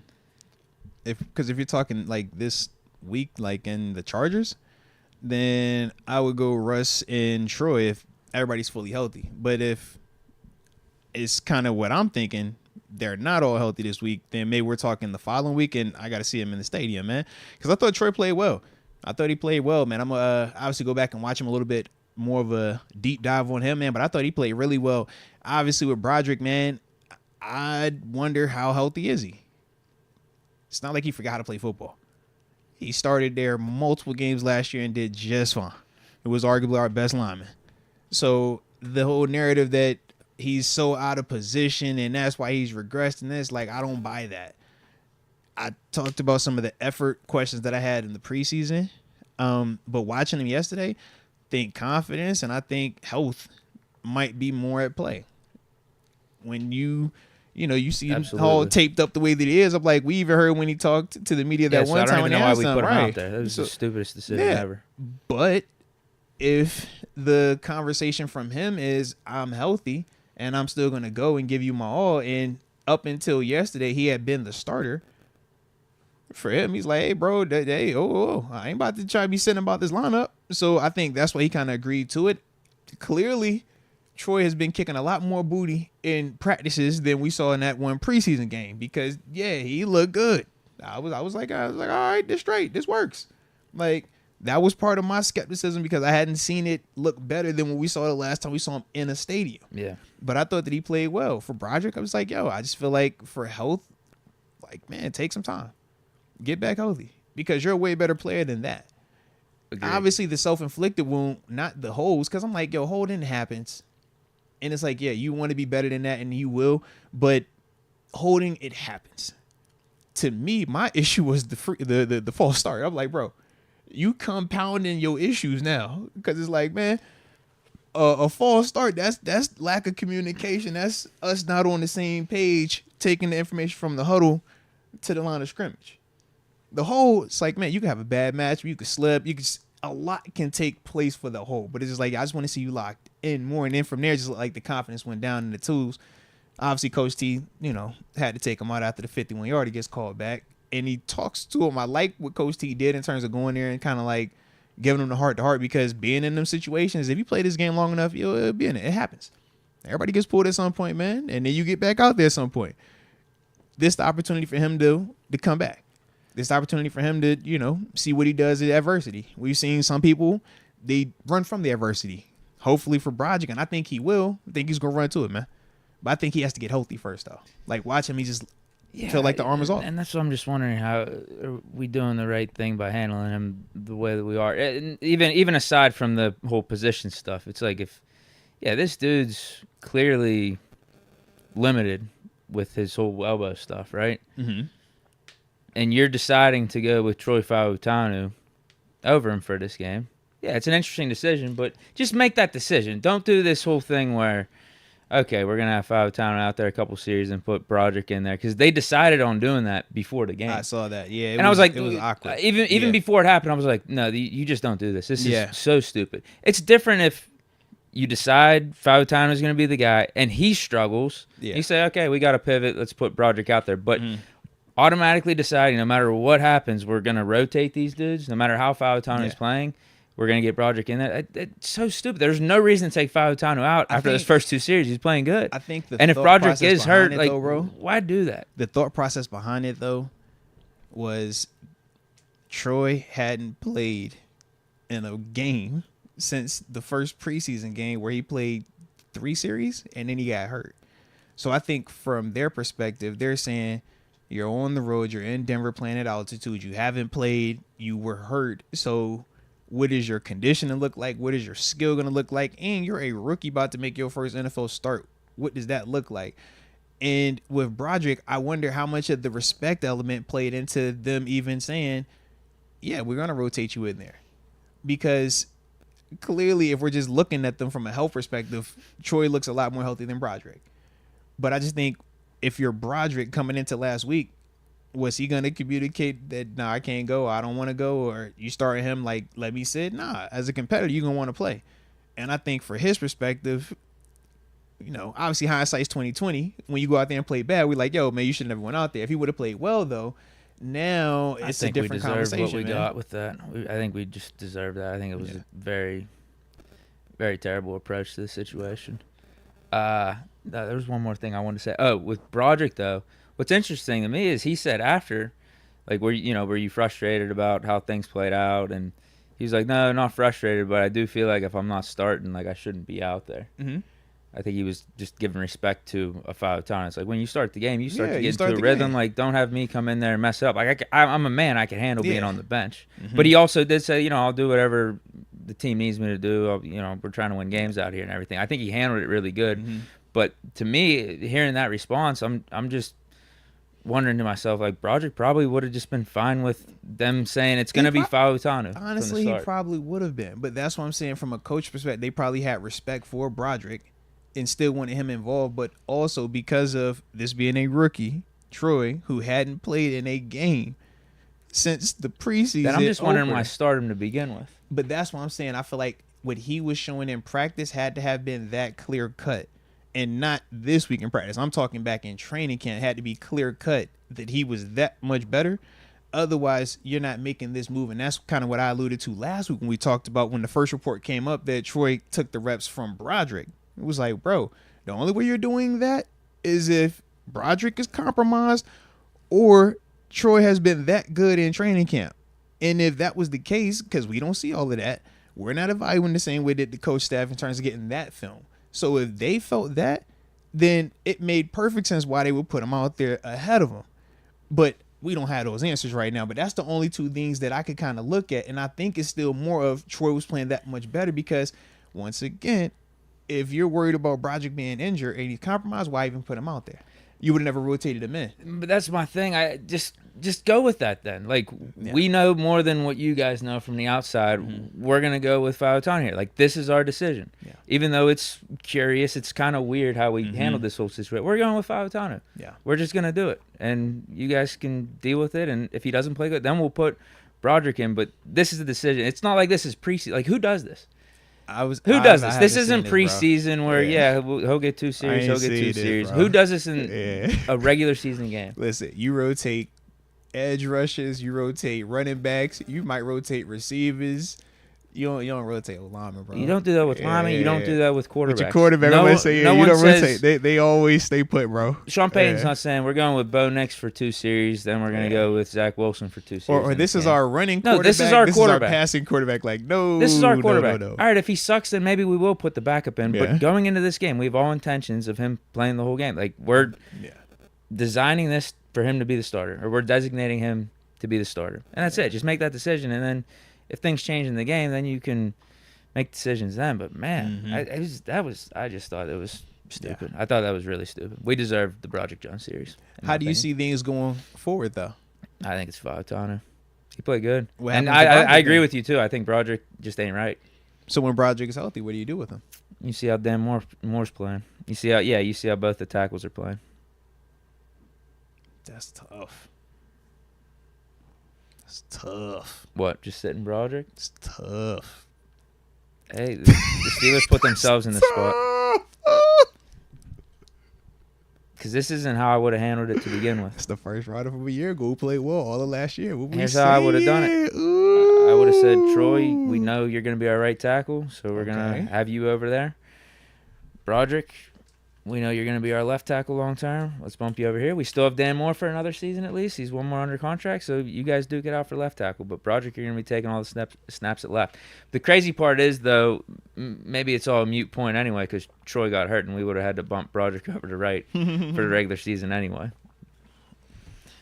But that's how I would have handled it. Yeah, man. This is going to get real weird.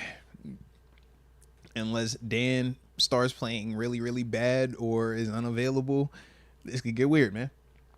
Because, them both first rounders. But, Dan's been consistent enough. He's been good enough. Not great. Absolutely. But good enough. Part of why you draft what you draft, but why both of them dudes are at right competing versus come over here and start at left. Now, to me, it's not the end of the world. I don't know how Broderick's going to take it. I think, based off his post-game interview, he's handling this really well. Ike Taylor got benched in his second or third year after being a starter. Deke, if you play this game long enough, man, and he came back very strongly, became one of our best corners in Steeler history. So I don't think this is the end of the world for Broderick if he ends up sitting the rest of the season. I would assume, unless Dan Moore plays at an all-pro level, that we're going to move on from Dan Moore, and Broderick, you're going to be slotted over to be our starting left tackle for year 3. Yeah. That's what I would assume. But, I think you have to stick with Dan Moore and Troy. They're just better right now. And the crazy part is, though, if Dan keeps playing how he's playing and we don't get a chance to see that Broderick again, it's like, man, how confident and comfortable are you to allow somebody that you've already seen start at that position and kind of be straight over there? I'd say you franchise tag him and trade him. So what I'm saying is this, though. Either way, you're going to go into that next season without him on your roster at all. Whereas up until this point, we haven't seen Broderick even play left and consistently do it. At one point, we said he looked really good at right. Now everybody's acting like he can't play right tackle because he started to play bad this year. Think about that. I'm with you. I think he's more hurt than. That's what I look at. I'm like, he's definitely more injured than the ability, because I can't unsee the games that we saw all of last year. Tell me when he looked like this last year, man. Preseason, he looked bad, but it was more of an effort thing, not the skill and the not, looking like Broderick type thing. Agreed. Yeah, get healthy, man. Gotta get healthy. I would go with Fields and Troy, though, back to the 100% healthy. I'm rolling with Fields. I'm telling Russ, your calf ain't right still. See, he's 100% healthy. 100% healthy. I'm telling Russ his calf ain't right, even if it is 100% healthy. I'm saying, you need another week. You're not ready yet. Unlimited. Take you and the petty ball. Come on. I need it. Sling this joint. I need this Fields versus Herbert showdown. Fran Bradford, who y'all think will? And the call, what is this? At wide receiver 2. If not here, who is your trade candidate? I'm going to say Kupp.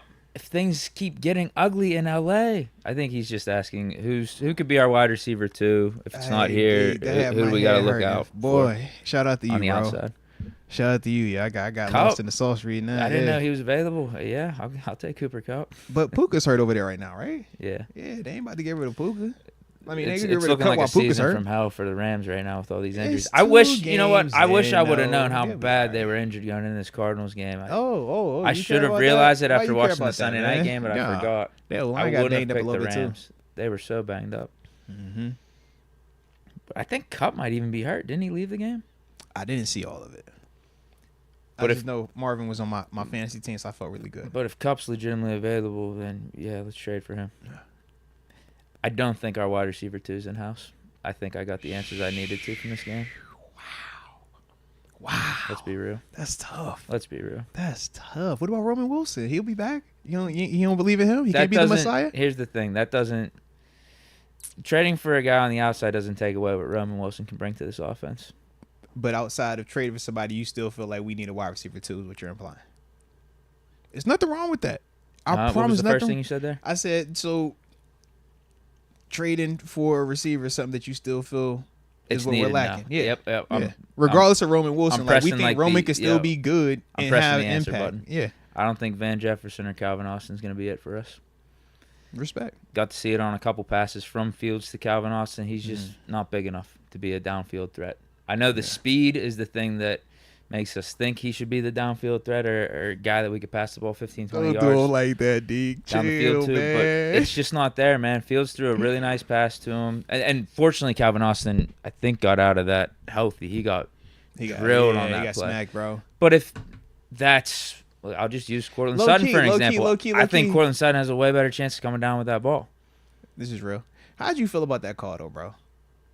That was like the KZ hit last year against the Colts. I hated it. I hate the KZ call. I hated that call. Man, It looked. I mean, it looked. Brutal. It looked bad. It looked but bad. The you KZ actually hit see looked it, it's really like, bad too. bro, But they just gave him. Didn't they just give him a penalty? They That didn't was kick it. him out Yeah, of the they kicked game him or out, suspend yeah. him like They they did kicked KZ KZ. out, yeah. That's where it got ridiculous. Right, for both, I'm just like, bro, what is the defender supposed to do? I don't even think he hit him with the helmet or Yeah, it anything. was just like his leg. He lowered his shoulder a little bit. Got him with his Yeah, bro. torso, but it looked brutal. Yeah, But there was because the other Calvin one- is little too. Calvin, like, There was the other one across the middle. Fields through to Calvin. I know the defender made a nice play on it, but if that's a bigger body receiver. If that is like a Juju. Is he boxing out that defender and being able to reach out his arms and snag that in? I think there's a better chance of it at least. yeah, that's real. So we need someone. I'm not saying we need Juju. That was just an example. But we need someone. And I got options if you want me to list off some Who guys. you got, bro? You know, DeAndre Hopkins. He Perfect candidate is right he now. back healthy? Because I thought he hurt the knee while he was in Tennessee. Let me. Yeah. He's out there. He's not doing anything out there. Levis ain't getting him the ball. Yeah. Okay. He started the regular season healthy. Okay. Levis ain't getting him the ball. Titans are 0-2. They look like a dumpster fire. Okay. He's only got this year remaining on his contract. Mhm. It's only like $12 million. So I don't know even how much cap hit we would have to take on whenever he gets here. Okay. He's not going to re-sign with the Titans. Fair. I think that's a perfect candidate right now. That would be. Okay. I think that'd be a perfect compliment to pick I him like on the D-Hop. outside. You know, I like D-Hop. I ain't tripping on D-Hop at all. Trade a 4th-round pick for him. I ain't tripping on that. I thought you was going to put Dan Moore out there for him or something, man. Not now. Okay. Broderick needs to prove he's healthy first. Maybe he can be healthy by the trade deadline. Okay. Because that's what I was like, yo, is that Not the yet. trade bait? That's what y'all No, doing? it's the Titans. Yeah. Their season's over. They needed to start collecting some future assets. We'll they give just them 2 games in. their season's over. They need to start collecting some draft picks. We'll give them a 4th-round pick for D-Hop. All right. Who else you got on your list? I man? mean, I wouldn't like mind. D-Hop, bro. I wouldn't mind Cortland Sutton. He was non-existent in the first half, but he was doing some stuff in the second half, getting some separation on JPJ. It feels like he could still play. I think he'd be a quality wide receiver too for us. NML Finesse brings up Adam Thielen. How you feel about him, man? He down in Carolina. I It's a almost would dumpster rather fire just down bring. there. I'd rather bring back Deontay, I think, than Thielen. As But weird what as if that the sounds. relationship is too fractured with Deontay? No, Deontay would come back humble and grateful. I think that's impossible. I think Deontay would come back bearing gifts and All I know is just happy to be back. Edmonds was big boy smiling when he came back in that locker room. So Exactly. yeah, That's how I think it would be here. Yeah, Deontay's a name for sure. Based off yesterday, DJ Moore. Ooh, okay. Wants to get back with his quarterback. Okay. Williams ain't it. For DJ Moore, at least. At least for DJ. Rome is the new DJ out there. Yeah. That's not happening anytime soon, but watch out for it. If it gets a little noisy. Okay. I like Maybe it. DJ wants to get reunited with his quarterback. Couple more weeks, man. Hey, just give it time. Devontae Adams, I don't think that's happening because I think Minshew and Adams have this weird good connection going, and Raiders are going to be perfectly around 500 the whole season. They're going to be perfectly relevant, but not ultimately good enough. Yeah. So I don't think they're ever going to feel like we're tanking. We need to get something for the future. They'll keep Adams around. I think he's actually a leader in that locker room too. And Devontae makes every quarterback look better. When you have him, you know what? Like you look better. I watched that full Ravens-Raiders game. Devontae actually let Minshew down a couple times. Oh, he did? Dropped some touchdowns. Yeah, he did, but still ended up with 110 yards and I think 9 receptions and a touchdown. Shout out. He played good, but it could have been like $130, $140. Okay, no, I stand corrected then. You know who didn't let anybody down was Justin Jefferson. Respectfully, he's not Garrett Wilson. And even though he left with a quad injury, my man was going berserk. So shout out to Justin. Yeah, he's good. He's Sam like Darnold that. actually might be good now too. Yeah. And that was without your boy too. Maybe we need to start paying coaches more Huh? as opposed to the quarterbacks. I mean, that's what I've heard. Coaching does matter. We might need to start paying coaches like O'Connell or McVay or some of these dudes more than what they're getting, and then pay the quarterbacks a little less. Yeah. Because clearly, I'm like, bro, y'all are architects. I mean, we're looking at Fields here too, right? In a way. Arthur Smith, man, former head coach. Let me see if I got any other receivers here you might like. Because so far, so good. I like. Watch out for the Dolphins receivers. Nothing now, but if things start to get ugly, are sick. If things start to get ugly with sick Skylar Thompson or Tyler Huntley down there. So now you a Bills fan. So now you was over there, let's go Buffalo. That's crazy. No, what does that have to do with us trading for Tyreek Hill or Jaden Waller? Neither one of those guys were available until after Thursday's game. That had nothing to do with the Bills. It had everything to do with the Bills. No, that had to do with unfortunately going down with an injury. It had DeMar Hamlin. Because now the Dolphins don't have a quarterback. So now they're available. And I could see not right now. I could see things getting ugly potentially. But that's what I'm saying. Like, and then Dolphins will look at themselves and be like, "Oh, we might have to rebuild. Yep. We can't be paying these two receivers money like this, so we gotta get rid of one of them." And all roads lead back to Buffalo because that's where it started. That's where it started. That's where it started at. Well, if we get Tyreek Hill or Jaden Waddle, would you say let's go Buffalo if that happens? Hell no. Okay, I'm just checking. What about could I wear blue and red on that day? I don't care what you do. I'm just saying you could. I think you could bring that up as the pivotal turning point as to why we got a Tyreek Hill or Fair enough. You could bring that up. Fair enough. You could provide some context. Because I could see how that happens. I could just see the storyline. Because around the trade deadline, Dolphins are like man. 2-6 or 1-5. I mean, no future for this season, no hope. Yeah, I want to get rid of one of those contracts. You're a Skylar Thompson guy, aren't you? He's terrible. No.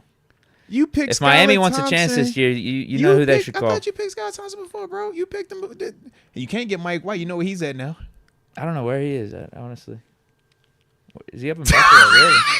Yes, sir. I can't stand Mike White. He's an AFC East mercenary. He's like Larry Ogunjobi in the AFC East. They said, oh, Mike White, we didn't see you look all right, halfway decent here. Come on over here, man. So, yeah, he's sitting nice next to Trubisky. We like, yo, y'all stay put. Don't touch nothing. You know who Miami should call if they it was want a to keep this thing Trubisky going, had action Thursday night. Did you see him? No. I think I turned the game Trubisky off. game, No, bro. I definitely turned the game off. It was a Trubisky game, man. After one Skylar Thompson series, I turned the game off. I like Trubisky games. They're like Kyle Allen games. It's a great night when you get that. He ain't turned the ball over either, man. You'd have been proud of him. Yeah. But, yeah, if Miami wants to stay relevant, you know who to call. Okay. Mason. And then Kenny. I was wondering. I was like, which one you about to go with? Because I've seen multiple names floated over there, man. Titans wouldn't do that trade because they're going to need Mason probably next week or week 4. But the way I'm hearing the Eagles playing out this, QB2 room and what the fans are saying, they like this Tanner McKee potentially. Okay. So that makes Kenny expendable. What about Zach Wilson? I think Kenny could run that system down in Miami. Zach Wilson. There's a lot of decent backups out there. I think Dolphins could get to. Jameis Winston, he's out there still. Yeah. Winston, Jimmy G, he's familiar with. Yeah. Mike if you just need somebody that can scheme. hop in there and do that. Mac Jones with the Jaguars. Kenny Mason. They're saying they already Joe signed Flacco. Tyler Huntley. Yeah, They're saying no, I don't think he's. I mean, he's a Pro Bowl quarterback. Don't do him like that, bro. I Do don't know, not. man. None of I those think guys I we think- named are Pro Bowler than him. He's Pro Bowl. I He think has the some most of the recent other Pro guys Bowl. are a tier above Tyler He has the Huntley, most recent with all Pro due Bowl respect. out of all of them, though, bro. He has the most recent Pro Bowl out of all of them, man. Come on, bro. We saw the Pro Bowl. He That got was it the over fakest Kenny. Pro Bowl He ever. got Pro Bowl over Yeah, Kenny Kenny, should have over got the Mitch, Pro Bowl. over Mason. Kenny he was got it over, most deserving of the Pro Bowl there. Bro, he got out of the guys that were available he to made make the Pro Bowl All-Star. that year. Justin Fields didn't even make Pro Bowl that year, bro. Think about that, man. Tyler Huntley. He has that sign sealed. It's on his Pro Football Reference page. You can't take it away from him, Deke. You can't take it away. Joe Flacco's out there. Yeah, there's guys they could trade for. I don't know if apparently they don't want to trade for a guy though. Maybe that's what it is. They don't want to give up a draft pick. I can see that because people are gonna strong arm him. I mean, Oh, you really want this guy? All right, Yeah. 3rd round pick. yeah. And depending on how everything plays out with Tua, you might be in the market for having to, make some draft day movement. I think Brady should just come back. He can't now, man. He got ownership. Yeah, just divest that. Bump For the that. time being. Heck nah, man. Ownership is way more important than going to play again, man. Brady better take that ownership and run with it, bro. They don't let everybody in there, man. You've ascended. You're one of them now, man. How about this one, Alec Pierce? He's playing really good right now. Yeah. But that Colts room is still really busy. It is. But Anthony Richardson was in warm-ups with the Alec Pierce shirt on.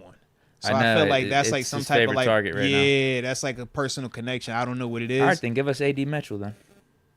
Give us Josh Downs. Give us one of those receivers. Pittman? We got a better chance of getting Josh Downs or Pittman. I feel like AD. I think they I don't even know if I want Pittman that bad. Big contract. He's good though. He's better than Michael Thomas. I agree. Yeah. I agree. Do you like Pittman over Sutton? They're close enough. Yeah, right now, yeah. He's a little younger. Mm-hmm. He's had better years than Sutton. I just feel like for the Colts, I could see them not wanting to get rid of any of those weapons because they're allowing They Rich just to just wanna like see what play. guys he yeah. likes. Yeah, he's just kind of like going. He through needs the all the help he Rolodex. can get. He does. He does. Holy hell. It's Rich though, man. Another under 50% completion Hey, day for him. let Rich cook, man. Lost to Malik Willis. Just That's let him tough, cook. man. Shout out to Malik, man. Malik said, "Hey, I got smoke for all It's y'all." starting man. to feel like the things for A-Rich are unraveling right now. I was enjoying Malik getting that dub. I was like, Malik, you Hey, look good. You were the regular model. That's the super upgraded model of you, man. Yeah, he got a couple more inches of height on you. So I listed off all these receivers. I Pittman gave is my nice thoughts. though, bro. I like your names. Like I'm not even. I like all those names you said. What are your thoughts about the Steelers wide receiver too? Are you pushing the button? Absolutely, but I've It's been time. pushing it. Y'all was waiting on it. Y'all remember that? I don't do this often where I'm like, yo, y'all tripping. But in the preseason, Well, we're 2-0. Luckily, we're That's 2-0 fine. with this problem. That as is opposed fine. to 0-2 with this That problem. is I said we can fine. still win games with who we got. and we are. But in the preseason, I had already. I'm like, bro, this ain't enough, man. I said, let's see what Van Jefferson can do. Let's see what Roman Wilson. Let's see all this. I'm from the It's not dribble, enough bro. right now. I was It's like, just yo, not. It's not going to cut it. two things told me this wasn't enough. Number one, what my eyes were telling me, but number two, the fact that we were still all in on Brandon Ayuk and were willing to wait that long, that let me know that the organization is I'm like, happy we nah, didn't bro. get him And that's at real. this point. That's fair. And honestly, that is fair. $30 million. I think he's got 70 yards so far. He's out of rhythm. You set out all the training camp, all the OTAs. This is the National Football League. That's why we trying to like, yo, it ain't something you can just pick up and just do. It's like the only way you get good at football and stay good at football is by playing football. When you sit out, even L. Bell, think about he never recovered from it, man. It's a lot that goes into this. But even game, when he man. sit out training camp, those Yeah, couple you seasons. start slow. Yeah, he would. Start First slow, month, man. he wouldn't be looking right. Mhm. But then when he got going, it was like, all right, he back. But that's all a part of it, man. I think DeAndre Hopkins is the one right now. Yeah, but I'm like, yo, we It need makes we so need much another sense guy. logistically. I think it opens up our offense even more. I think it takes more pressure off of GP, and I think it will allow our running game to thrive. I felt like in the second half, it's like, man, if you can guard GP well enough, and that's what they did in the second half, it minimizes our offense because we don't have another target that we can get to outside of Moof. And Moof, they're not having him run anything past 7 yards, it seems like. So once again, it just makes, from a defensive standpoint, where is the threat? And you see how Fields is willing to chuck up some of these deep balls. Mm-hmm. They can't be going to Calvin Austin. No, it don't hit the same. DeAndre Hopkins, yeah, don't hit good the same. chance he can come down with it on a one-on-one. Yeah. GP, obviously. Right. But, it'd be nice to have both of those options as opposed to it just being GP. Right. Because right now, and then you could have Roman Wilson cooking in the slot or Pat Fryerman. Yeah. I like how we're using Pat Fryerman these last couple games. We still like some more, but... Because right now, I feel like he's more used as a safety net than a real weapon. Yeah. I feel like GP is but more he's of a our weapon number right two. now. It's just GP and Fryerman. We got nothing else. He is. We need something. So I hope we do it. I hope we do it now. Let's do something this week if we can, but I don't think we are. It's going to take We're going to keep winning, operating like this, but you can see how it will limit our offense. But as long as GP wins every single time like he's doing right now, that's what made the Titans offense that. Derrick Henry could run the ball, and you had A.J. Brown out there going up top on people, man. Right now, GP, what he was doing to Surtain, it's like, okay, you're showing that you're capable of going up top on people. It don't matter who's in front of you, man. So if that's going to be the case, that's how we got to play with you. But we also got to keep this running game alive because it's one or the other right now. But GP has to win right now. Hopefully we get another dude in here, though, man. Yeah, Hopefully. It seems like he's taking a good step up in year 3. And the stat line isn't going to show up from yesterday, but he was real, man. Cooking Surtain in that first half. He was real. He was definitely real. Could easily had 100 yards and a touchdown. He was real. So he passed my eyeball test.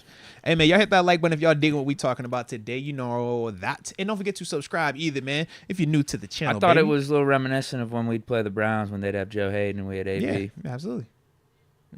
Or James Washington versus Denzel Ward. Cooked them too, bro. Okay. Yeah. I like that. Yeah. That's true. Farron Bradford. Oh, wait. That was the question we just responded to. Roman Wilson does need to play this week, though. He's got to be. He was supposedly questionable, or like the timeline was supposed to be week 1. They say he practiced Wednesday. When did we become so precautious with these injuries? This is like the first year I've ever heard us like waiting all these extra weeks. The practice report had which is fine. I'm fine with it. But I'm saying with him, it showed that the day he did practice as a full, it was like he was limited the next day. Okay. So whatever it was, maybe it kind of got aggravated, or maybe it just wasn't completely ready. So that's what I'm hoping for this week. Well, that's no good. But it's just the Jim Harbaugh game. It's the going up against your former coach game. This is true. He belongs out there. This is definitely and we know this is going to be grinded out game for both teams. This is basically going to be an AFC North game. Man, this is It's going to be more AFC North game than an AFC North game. It's like a nice Big Ten. It's going to like Michigan versus Wisconsin. That's what we about to get. Okay. Yeah. First team to 18 wins. There you go. Let's go, UW. Do you think we start using Washington more in the passing game going forward? Would love if we use more 2 tight end sets as a passing threat. So we will. I mean, we've already been using him a ton this year in terms of on-field usage. That was really the first time that we kind of like intentionally targeted him, and I think it was more situational. But yeah, we're already doing the 2 tight end sets. We're doing 3 tight end sets. Heck, we've had 4 tight end sets, man. So no, we're still doing all of that. But as long as he produces, that's the only way, or that's the only thing that I would see, holding him back from being, an expanded role. But once again, what we were just talking about, we're like Pat Fryermuth right now is our wide receiver 2, just based off of how often he's on the field, and that's the next best option in terms of creating separation. So to me, if Darnell Washington can either create separation or prove to be the Heath Miller, Jason Witten type, where no matter where you put it at, I'm a body position to make this catch. If he can do that, then absolutely. But if not, then they're gonna still kind of use him more in the blocking realm than trying to have him out there split out running routes. I like him in the red zone for sure. Me too. That was like all we've been asking for and how to use him, really. Simple, Get a mismatch and throw him up the ball. Yeah. It's not complicated. Mm-hmm. We finally got to see that. That was nice.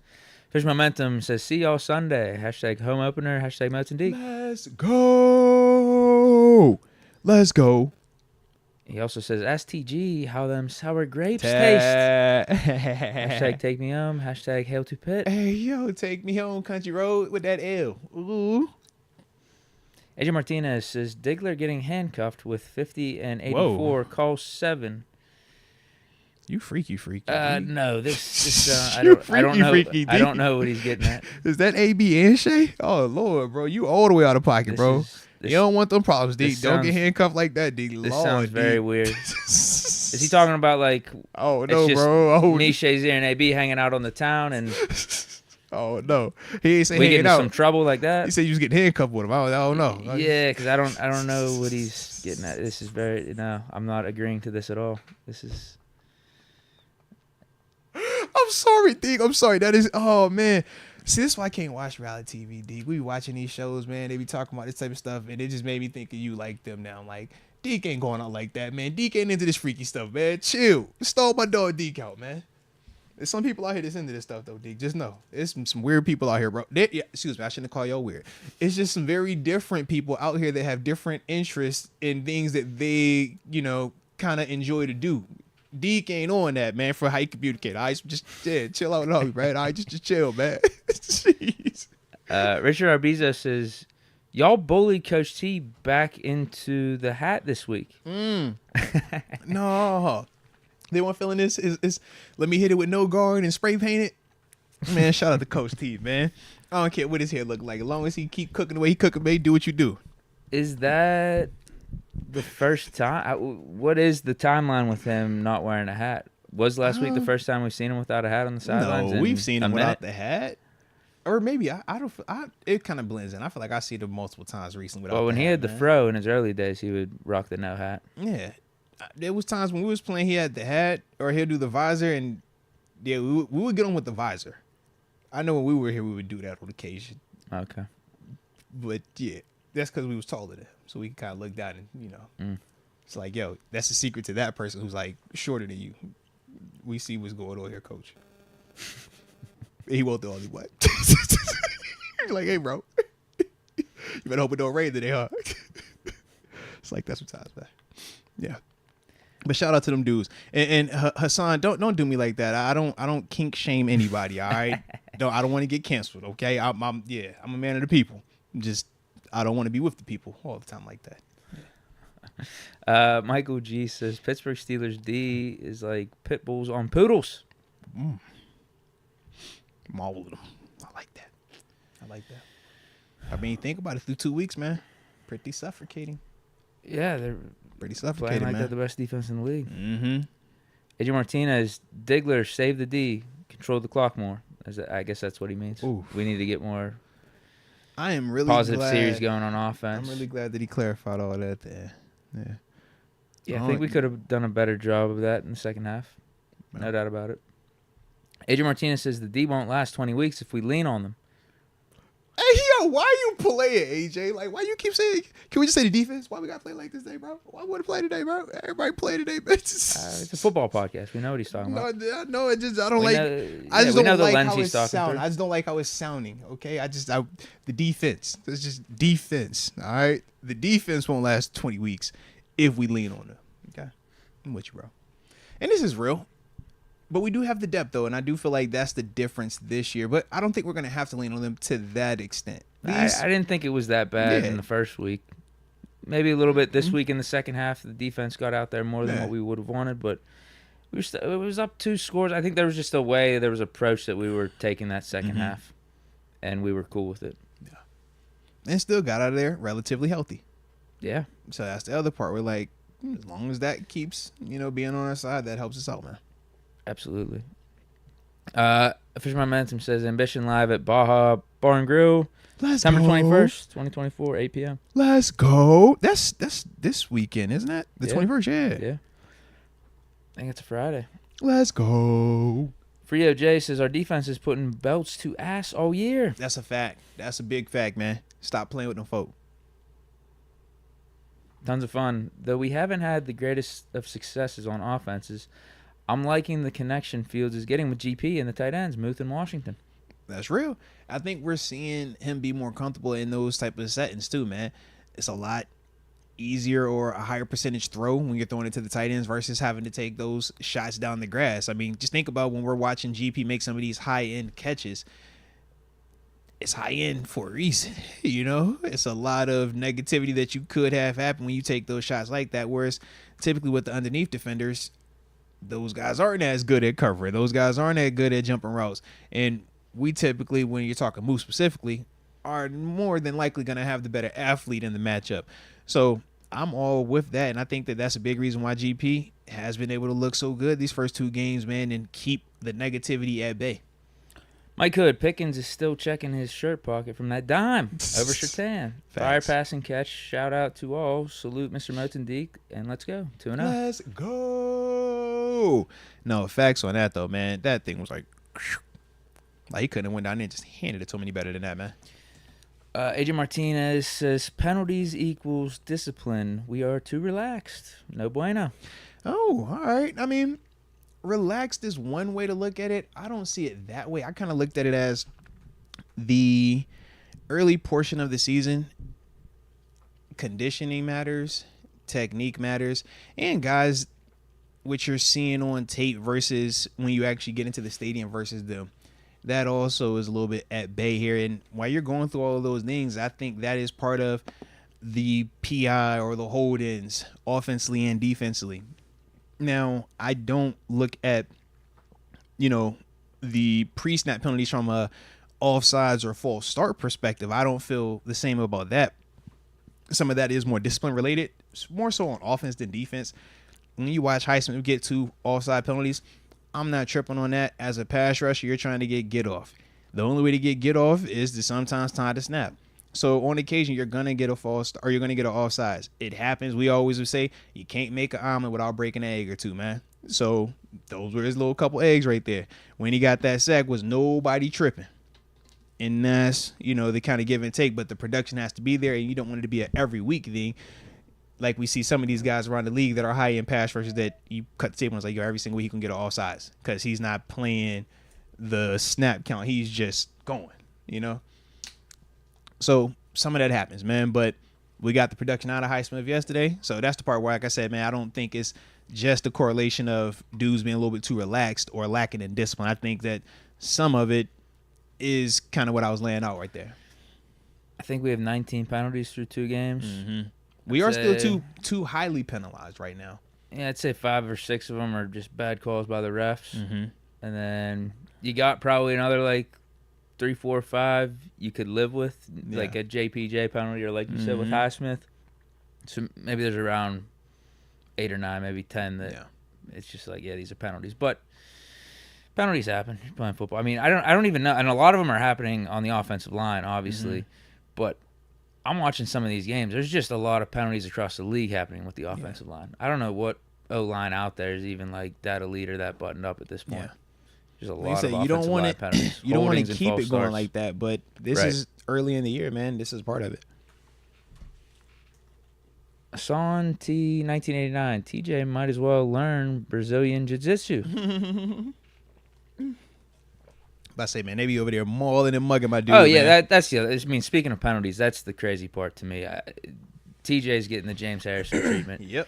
James Harrison in his prime was getting held literally every play. Every single play, man. And what I witnessed yesterday was TJ getting held every single play, and them not calling it. Absolute insanity to me. Yep. So that's, in one way, I'm a little pissed off with how they called some of the Broderick Jones stuff and even calling some of the other stuff on our offensive line. It's like, all right, I guess, technically it is holding, but, throw the yellow flag every time TJ rushes the passer here. Yeah. If you're going to do it that way, because it's even more egregious on TJ Watt. Mm-hmm. Insane. I mean, Highsmith was getting held too. It's wild. I'm with you, bro. I'm with you. Especially as a pass rusher, man. I'm like, throw the flag. Y'all say it's holding every play, we'll call it every play. If I line up all sides every play, you would call it, right?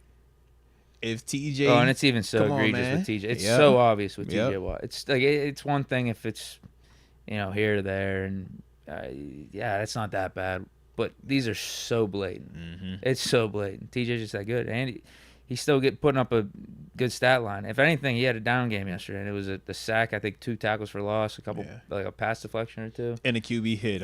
He just had only 2. No, I think it was 2 QB hits. Yeah, maybe he had 2 of them. Maybe he didn't have a pass deflection. Loudermilk got that one pass deflection. Give him some credit. PQ had one, but it's crazy. It's kind of like a TJ down game. Meanwhile, it's like a career game for 99% of the league. Yeah. It's real, man. But his impact's even, you could see it if you're watching the game. It's even more than what he's doing on the stat sheet. Yeah. King Whooper says, we up. I don't care if we lose. We 2-0 with the big dogs. Let's go. Yeah, we don't want to lose, though. I do care that if was we a lose. weird statement. He's like, I don't care if we lose, but we're 2-0. We're 2-0, bro. We don't want to lose right now. Just keep it going. Undefeated. AJ Martinez says we need to blitz our cornerbacks more often. I mean, right now we're one of the least blitzing defenses, man, and that's more so a testament to our front four, our pass rushers, man.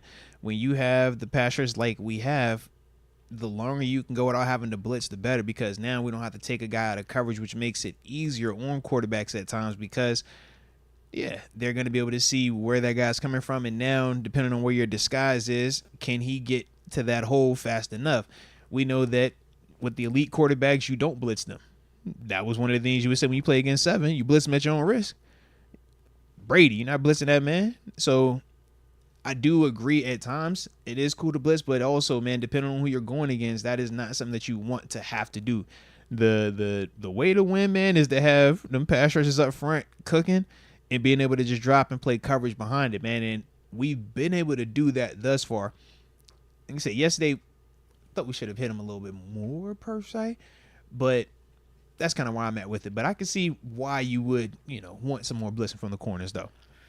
Raymond Kane says, I know it's not fair, but man, it felt like Broderick killed our momentum and life on offense. It also felt like the refs overcalled it, or called the F out of the game. 2-0, though. I ain't complaining. No, it's like that sometimes, man.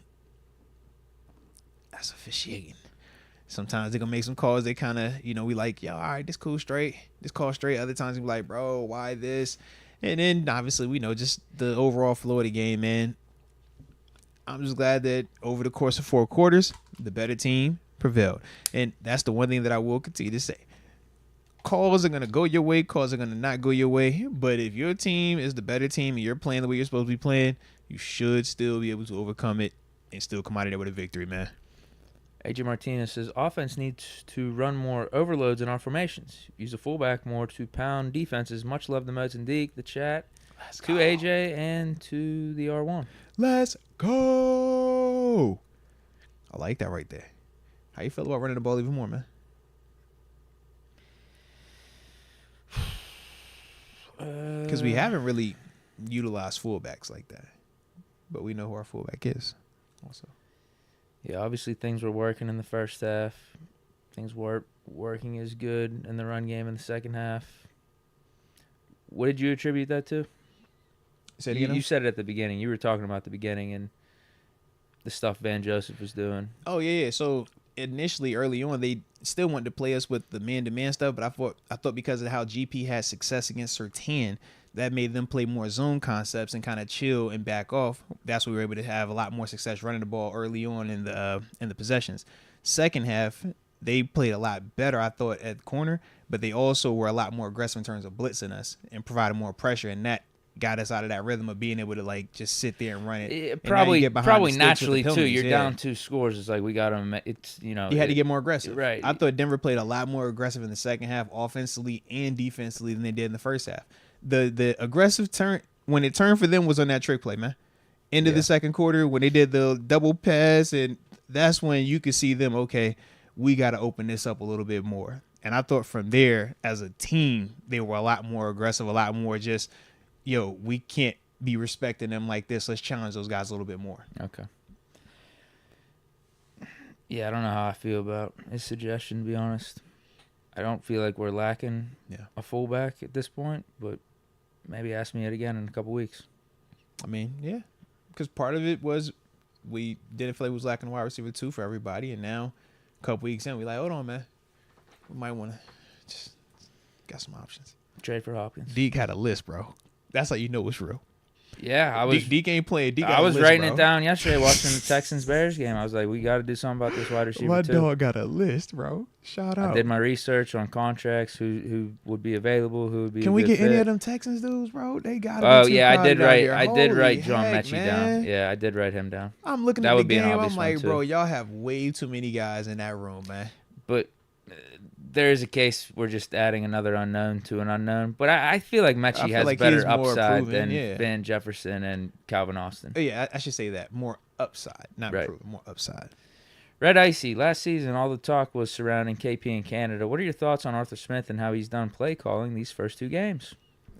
From my perspective, I'm a big fan of what Arthur Smith has done. I think he's brought stability. I think that he has a proven method to himself, and he's not going to waver from that. I think the big difference when I'm comparing and contrasting Matt Canada versus Arthur Smith, Matt Canada had collegiate success, but he had never had success at the NFL level. So every year, regardless of if it was with Ben or when it transitioned to Kenny and then it was Mitch and Kenny, etc., I feel like for him, he was still trying to figure out, is tempo the thing that's going to help me? Is it a ton of pre-snap shifts and movement or shifts in motion that's going to help me?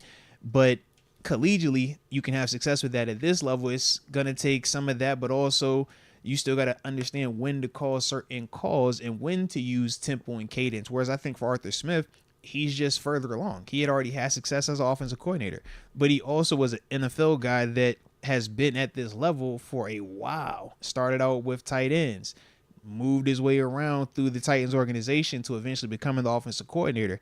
It wasn't a scenario where he came from college and, he had only had success in college and now it's like, yo, be an OC. Nah. And we can have our, thoughts or our feelings about that hire and things like that. I get what they were trying to accomplish. It just didn't work. That's kind of how I looked at it. And I like the fact that they didn't hold on to this decision for 10 years either. They said, all right, we gave it a couple of seasons. We drafted a quarterback. We tried to give y'all the opportunity to kind of work together. This isn't it. There's nothing wrong with that from my perspective, man. But I think for Arthur Smith, he's just a more proven commodity. But this is also a dude that was a head coach in this league. You don't get to be a head coach in this league unless you have already proven that you are a master of your level of coordinator or position coach. And that's the one thing that Arthur Smith had done that Matt Canada hadn't done yet. So I think that those are also two things where it's like easy, we could dunk on Canada all day, but it's like we're comparing somebody that was already further along career-wise and is coming from being a head coach and getting back to being what they had already proven they could do at this level at a high level versus a guy that was still just trying to figure out. I mean, Canada, I look at Canada no different than I look at a draft pick right now. It's like, yo, you were drafted. We can hype you up, talk about your pedigree, or talk about why it makes sense. But until you actually come up here and deliver, it's all just talk. It's all just speculation. It's all just feel good. With Arthur Smith, he's actually developed. He's actually produced, and he's actually already proven that he can have a system that works. And that's why for him right now, you can see even with the quarterback situation and everything in between, it's like, yo, his method is still his method. And the production is still there. And that's the part that I just think when you have one that's already proven, this is the benefits of that. But also, remember, it costs a little bit more. Matt Canada was a lot cheaper than Arthur Smith. But you get what you pay for. Going back to what Deke said about, man, maybe we should pay these coaches a little bit more. That's been one of the biggest critiques under Coach Tomlin has been the Steelers not spending a lot on coordinators or position coaches. And with that, you kind of see the negative impact of it. Whereas right now, it's been very different, right? We got Arthur Smith. We had a daggone Brian Flores, who was also a former head coach in here. Terrell Lawson, who's been in DC in this league multiple years already in here.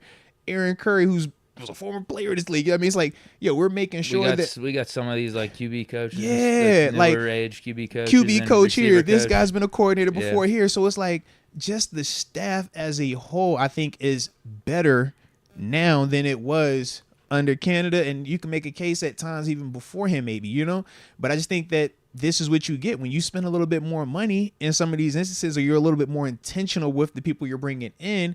You're going to naturally get a little bit better production out of it. And I think that's what we're all just witnessing right now. Yeah, it feels like... With all due respect to Canada and Kenny, I ain't even trying to dunk on anybody like that. It's just kind of how I look at it, man. It feels like we got a plan. There's a flow. There's a purpose to the offense and the play call and the structure of everything. Because I even thought in the first half, like I got frustrated after the 3-and-out. And then things were looking a little bleak in the second series. I think we got to a third down. I'm like, this is getting stupid. Why ain't Pickens out there? Why is it 3 tight ends and Scotty Miller? But,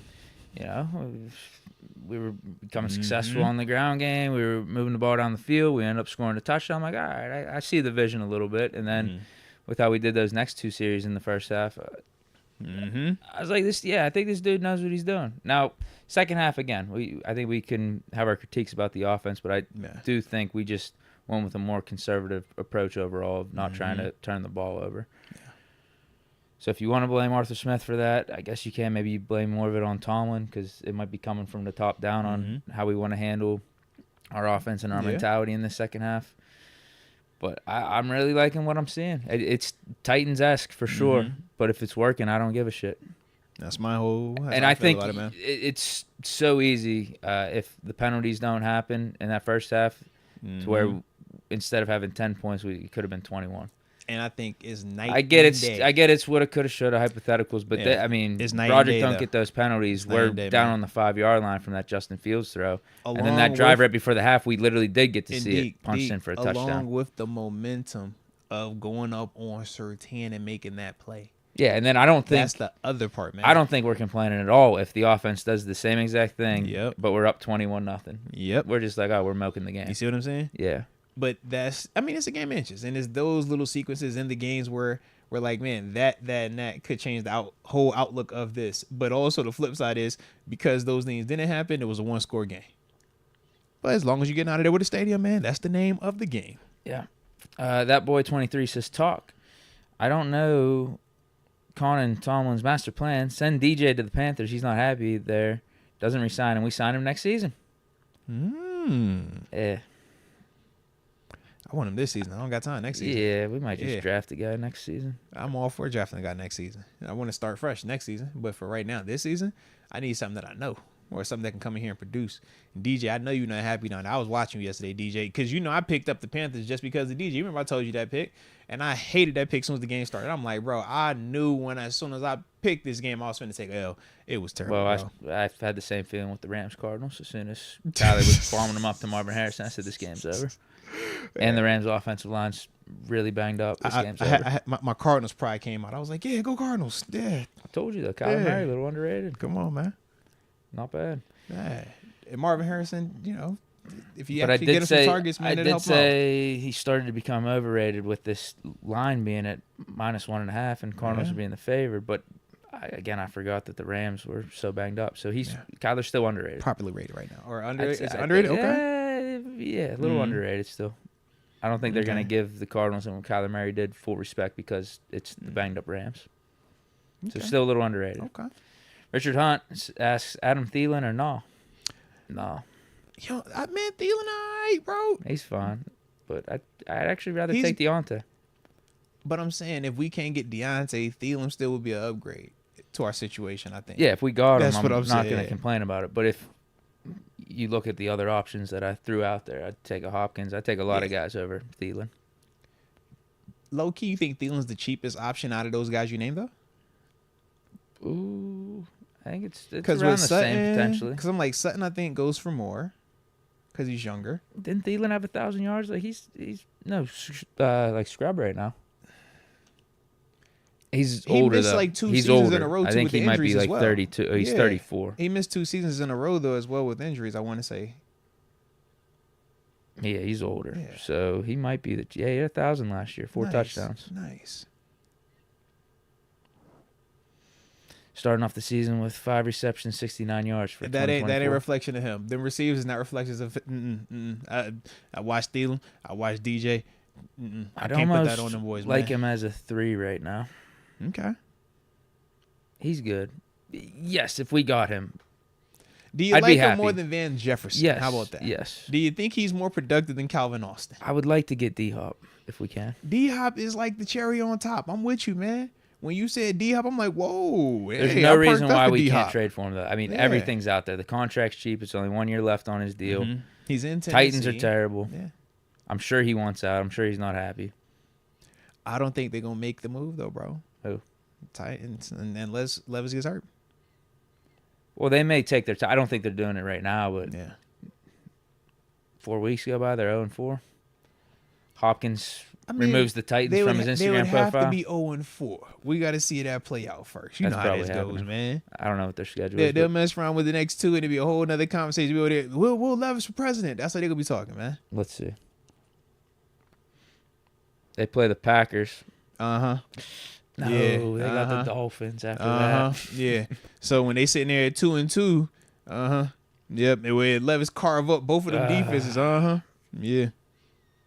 This The is get Colts right week. after that, my Get God. right week. Oh, it's time to get No, right. you know what?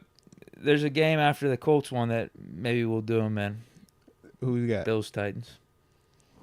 maybe that's the game where Chill. they You get ain't fed do up that, and man. they got to say we got to trade. You know what they DeAndre gonna Hopkins. say? They gonna say, hey, look, There man, you go. this is a bad opponent, bad matchup. It's a bad matchup, man.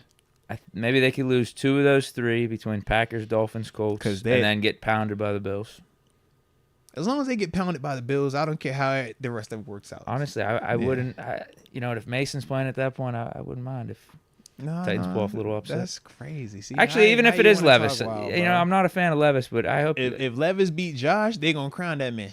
I'm just telling you now, they will crown him. I've already seen it. Anytime somebody beats Josh Allen, I don't think they Levis get put makes on a it to that man. point, though. I think it is going to be Mason. Yeah, I think he's got a week or 2 because that coach was pissed off about that turnover. I can see that because it was unnecessary. Mason, but that's the part where you're like, yo, you gotta just. It's the Justin Fields thing. It's like, yo, reel it back in. Less is more at times. Young quarterbacks, that's one of the biggest issues they have, though. Anthony Sixto, draft bust fall was harsher than ever. Lance, Wilson, Bryce, soon to be next. Is the lack of preseason / rush to start ruining more players than in the past? Broderick being hurt by hurried expectations. Broderick's not hurt by hurried expectations from my perspective. I think he's just hurt. And I think that's why he's not playing up to the standard that we're accustomed to seeing him play of. And that's why I'm like, I'm eager to see when he gets healthy how he bounces back and responds to this. Like, how do you respond to the adversity, man? We ain't seeking comfort. Nobody's about to come over here and feel sorry for you. He knows that.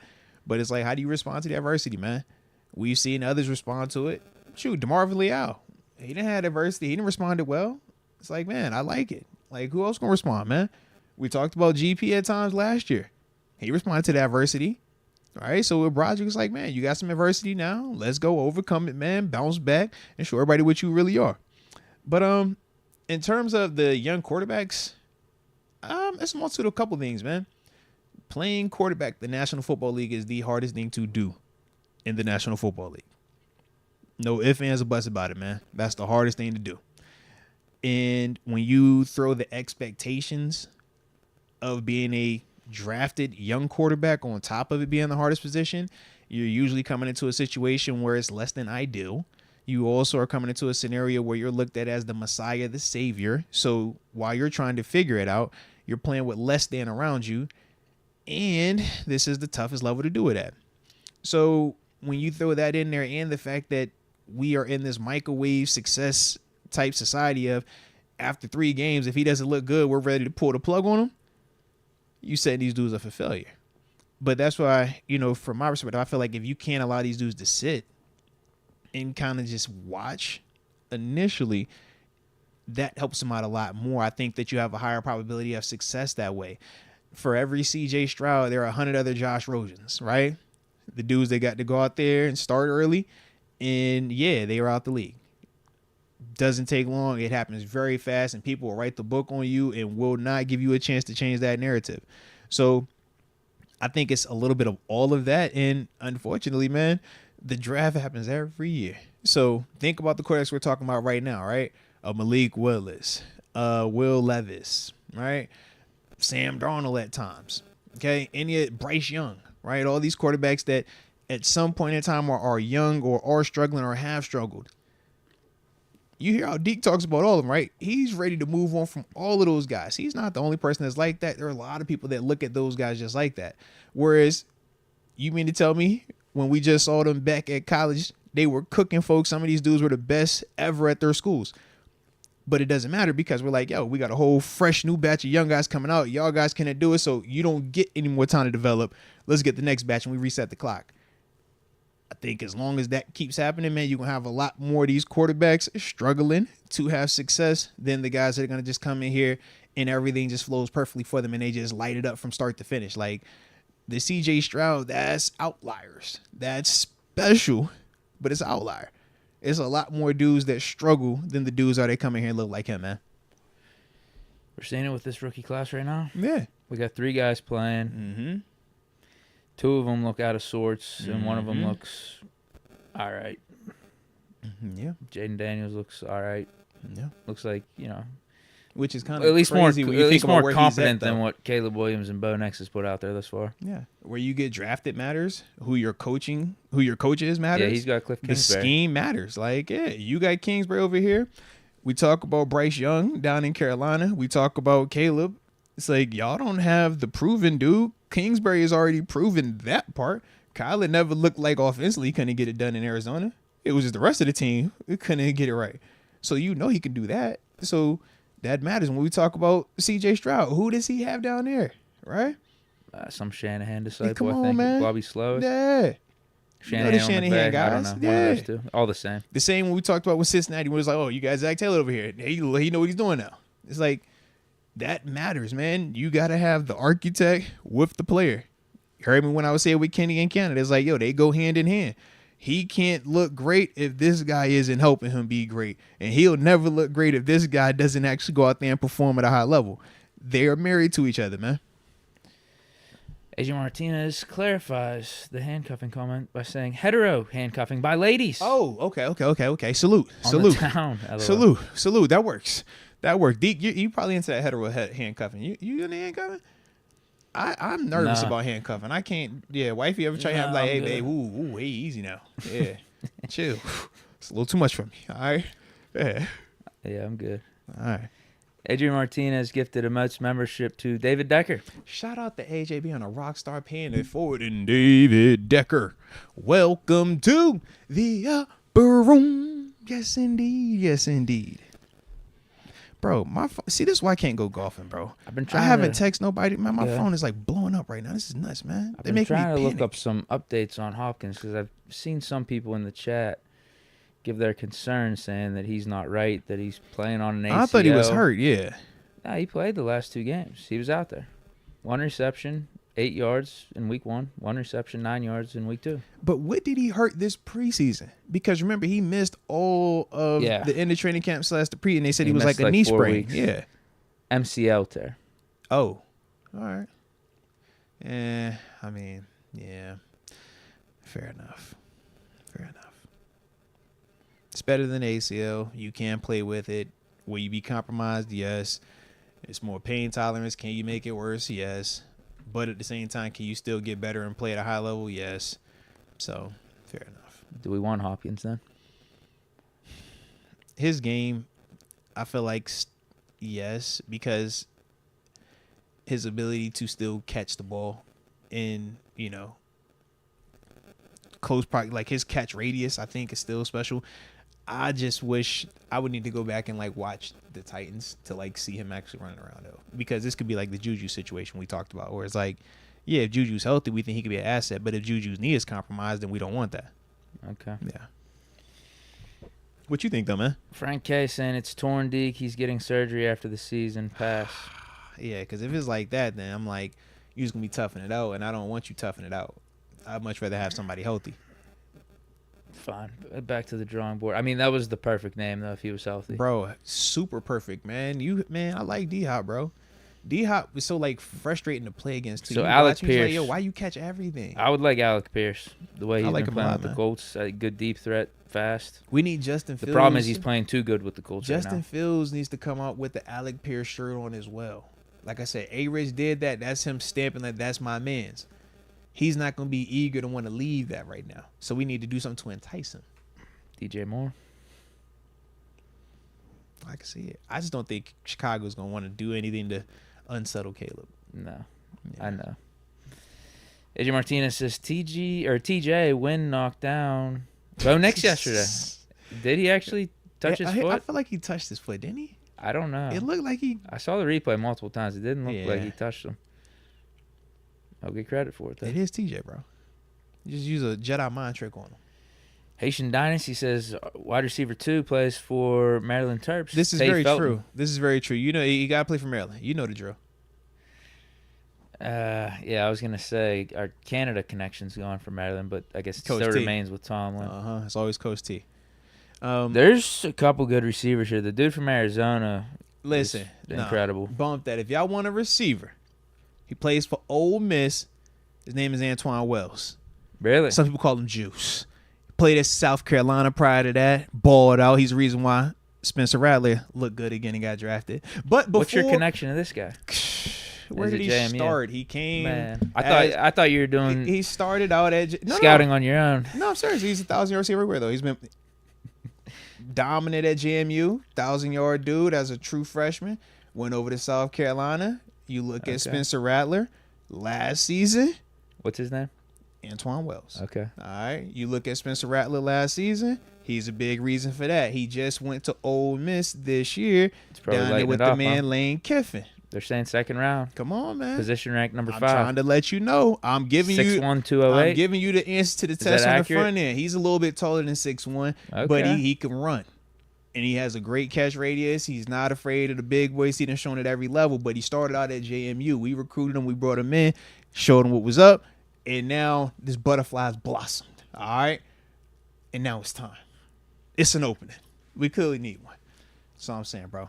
I like him a lot. Dude from Missouri and the dude from Arizona, they got as the top 2. Luther Burden and Tetero McMillan. How are we going to get the top 2 guys? We're not getting the top 2 guys. All right, they got an Ohio State guy at 3. We're not getting any of those. Those are all gone in 10. Those are all gone within 10. You know this. Tell you our receiver we get, bro. That's the receiver for us, man. Second round. Any tough. We draft good in the second round. Come on, man. Any tough, man. We're not getting any of that. We ain't getting them dudes, man. We ain't going to be picking early enough. You know that. We never picked that early. And actually, this receiver class ain't that good then. Mm-hmm.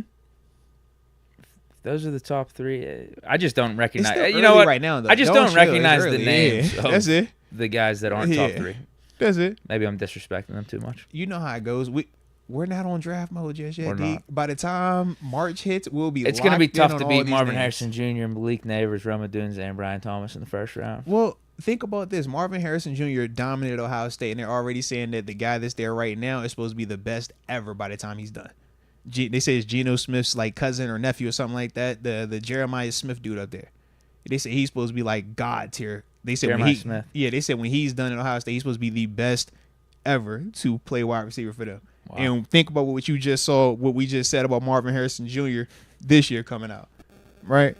Each and every year, we're like, bro, y'all got a Garrett Wilson that's from y'all school, bro. We just go down the list of all these dudes that we just after year after year after year, and it's like, yeah, the Ohio State receivers and the Alabama receivers. It's craziness, man. Last 5 years, it's been insane. Absolutely crazy, bro. Yeah, you could even throw the LSU guys in the mix too. Yes, dude. They had man. You're like, oh, how do y'all? Yeah, those have been wide receiver factories. Dude. Yeah, man. Mm-hmm. Okay, so he's telling us to watch out for Tay Felton. We got some names though, baby. We got some. And you're telling us to watch out for Antoine Wells. What we call him, Juice though.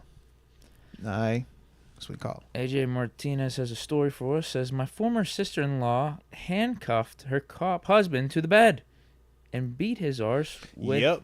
See, that's what I be worried about. I be like, yo, you ain't gonna handcuff me and whoop on me. You ain't gonna handcuff me and leave me either. All right. He said he cheated and then smashed police car. Yeehaw, LOL. Ooh, she went all the way there. Salute her. Now, I don't condone any violence, no matter cheating or not. No violence. No violence. Walk away. All right.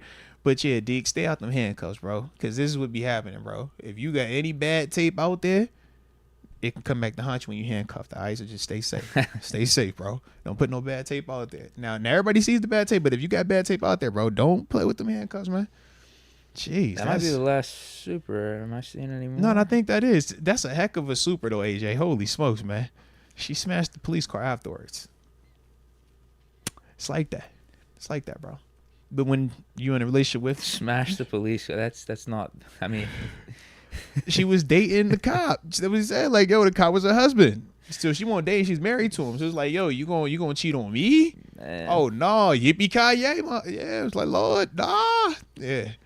But this AJ, I don't expect anything less with AJ. Like AJ gonna have some heat, regardless of if he's directly in it or if he's gonna know somebody that's in it. This AJ Martinez, he's been around for way too long for us to be surprised by anything that AJ be on when he be talking, man. So I'm like, yo, I get it, man. I get it. Jared Smith asked, what if we called Randall Cobb? Hell no. Where is he? Is he in New York? I don't think so. I think he's just chilling, free agent. Get what about Lazard? No. You ain't feeling him? No. I mean, any of these dudes, Nah, I ain't gonna say I can't say any of these dudes. Never A mind. healthy D-Hop was the answer. Yeah. Now I'm hurt. D-Hop, then did you like that, man? Yeah, I thought he was healthy and Levis just wasn't getting him the ball. I thought he was recovered from the preseason injury, but I think this MCL actually happened recently. It was like a knee sprain earlier. On top, because I was about to say, I know he hurt his knee in training camp, Yeah. and that put him out of all the training Unless camp, all the preseason. the reports were lying about the MCL and just called it a knee sprain. But then it was saying like a week or two ago that he has an MCL. I'm hoping that it's all from the same thing, because if it is, then the more time that's elapsed from it, the Right. better. But if this is like something new on top of something that was already there, then yeah, this ain't gonna be what we want, man. You got anything else to add from Man. the game? I was trying to think, because I know obviously the big storylines that we've been talking about were the Justin Fields and, what are you doing with him going forward? But based on all reports, Russ is still hurt. So as long as Russ is still hurt, I don't see how anything is going to change anytime soon. Yeah, I think Fields at least plays this week. How Mhm. Jerry Dulac came out with a report a couple of days before this game against the Broncos saying that the Steelers are expecting Fields for the Chargers too. They expect Yeah. Fields for these next two games. Yeah. So that's my thing. It's like, outside of just the hypothetical of what if he does play well, or what if he doesn't play well, what if he doesn't play well, or what if he does play well. It's like we want to get a chance to see it though. What's funny to me is people bring up the hypothetical of what if Justin Fields, plays the same next week against the Chargers. I would say to that, maybe we put up more points because we have less penalties. Because if Justin Fields plays the same, then I think we have better chances of scoring. We're maybe in the red zone a little bit more often. I think he played good. It's just the scoreboard's not going to reflect it because of some of the penalties. Yeah. And how we had a certain approach, a conservative approach in that second half. Yeah. Thought he played really good. Yes, that's my day, man. Until we get new information with Russ's health, nothing about that. I don't see anything changing, man. But I'm all right with it, man. In a weird way, it's playing out perfectly for the Steelers right now, man. Yeah. In a weird way. Absolutely. And, I'm not going to get too far ahead of myself. Never mind. Uh-oh. I was going to start talking about the schedule and upcoming games. I'm not going to do that. Game at a time. I'm not going to do that. But this Colts game is looking a little bit more like a cupcake than what people initially thought. TG's guy, A-Rich, ain't looking like he could hit his receivers that often. But he threw it 60 yards in the air, man. It's A-Rich, bro.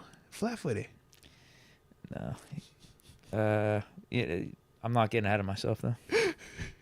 And after that, we got a real one this week, man. We got a real one this week, man. This will be a good test. Yeah, it's going to be an awesome game. Yeah. But other than that, man, shoot, I ain't tripping, bro. I like it. I'm not either. I don't know if I have anything to add. I think I got all the takes that I wanted to. I was about to say, hey, look, I was looking at my notes. I'm like, bro, I got my Pickens talk. I got my Dan Moore talk. I got my Broderick talk. I got my Troy talk. I got my Darnell Washington talk. I got my Fields talk. Got my Corey Trice talk. Shout out to Corey Trice. Liking what I'm seeing from him. Got my Deshaun Elliott talk. We got a chance to talk about him as well, man. Let's see. I like it. I ain't tripping on it, man. Smooth. I'm not either. I mean, we back in here tomorrow, too, so that's the other Yeah. part, too. I was like, we back right back in here literally tomorrow. See what Tomlin has to say? Yeah. Finally gonna holler at TG. Might have some other stuff happening tomorrow, man. So, it could get active. Could be a little fun day. What stuff?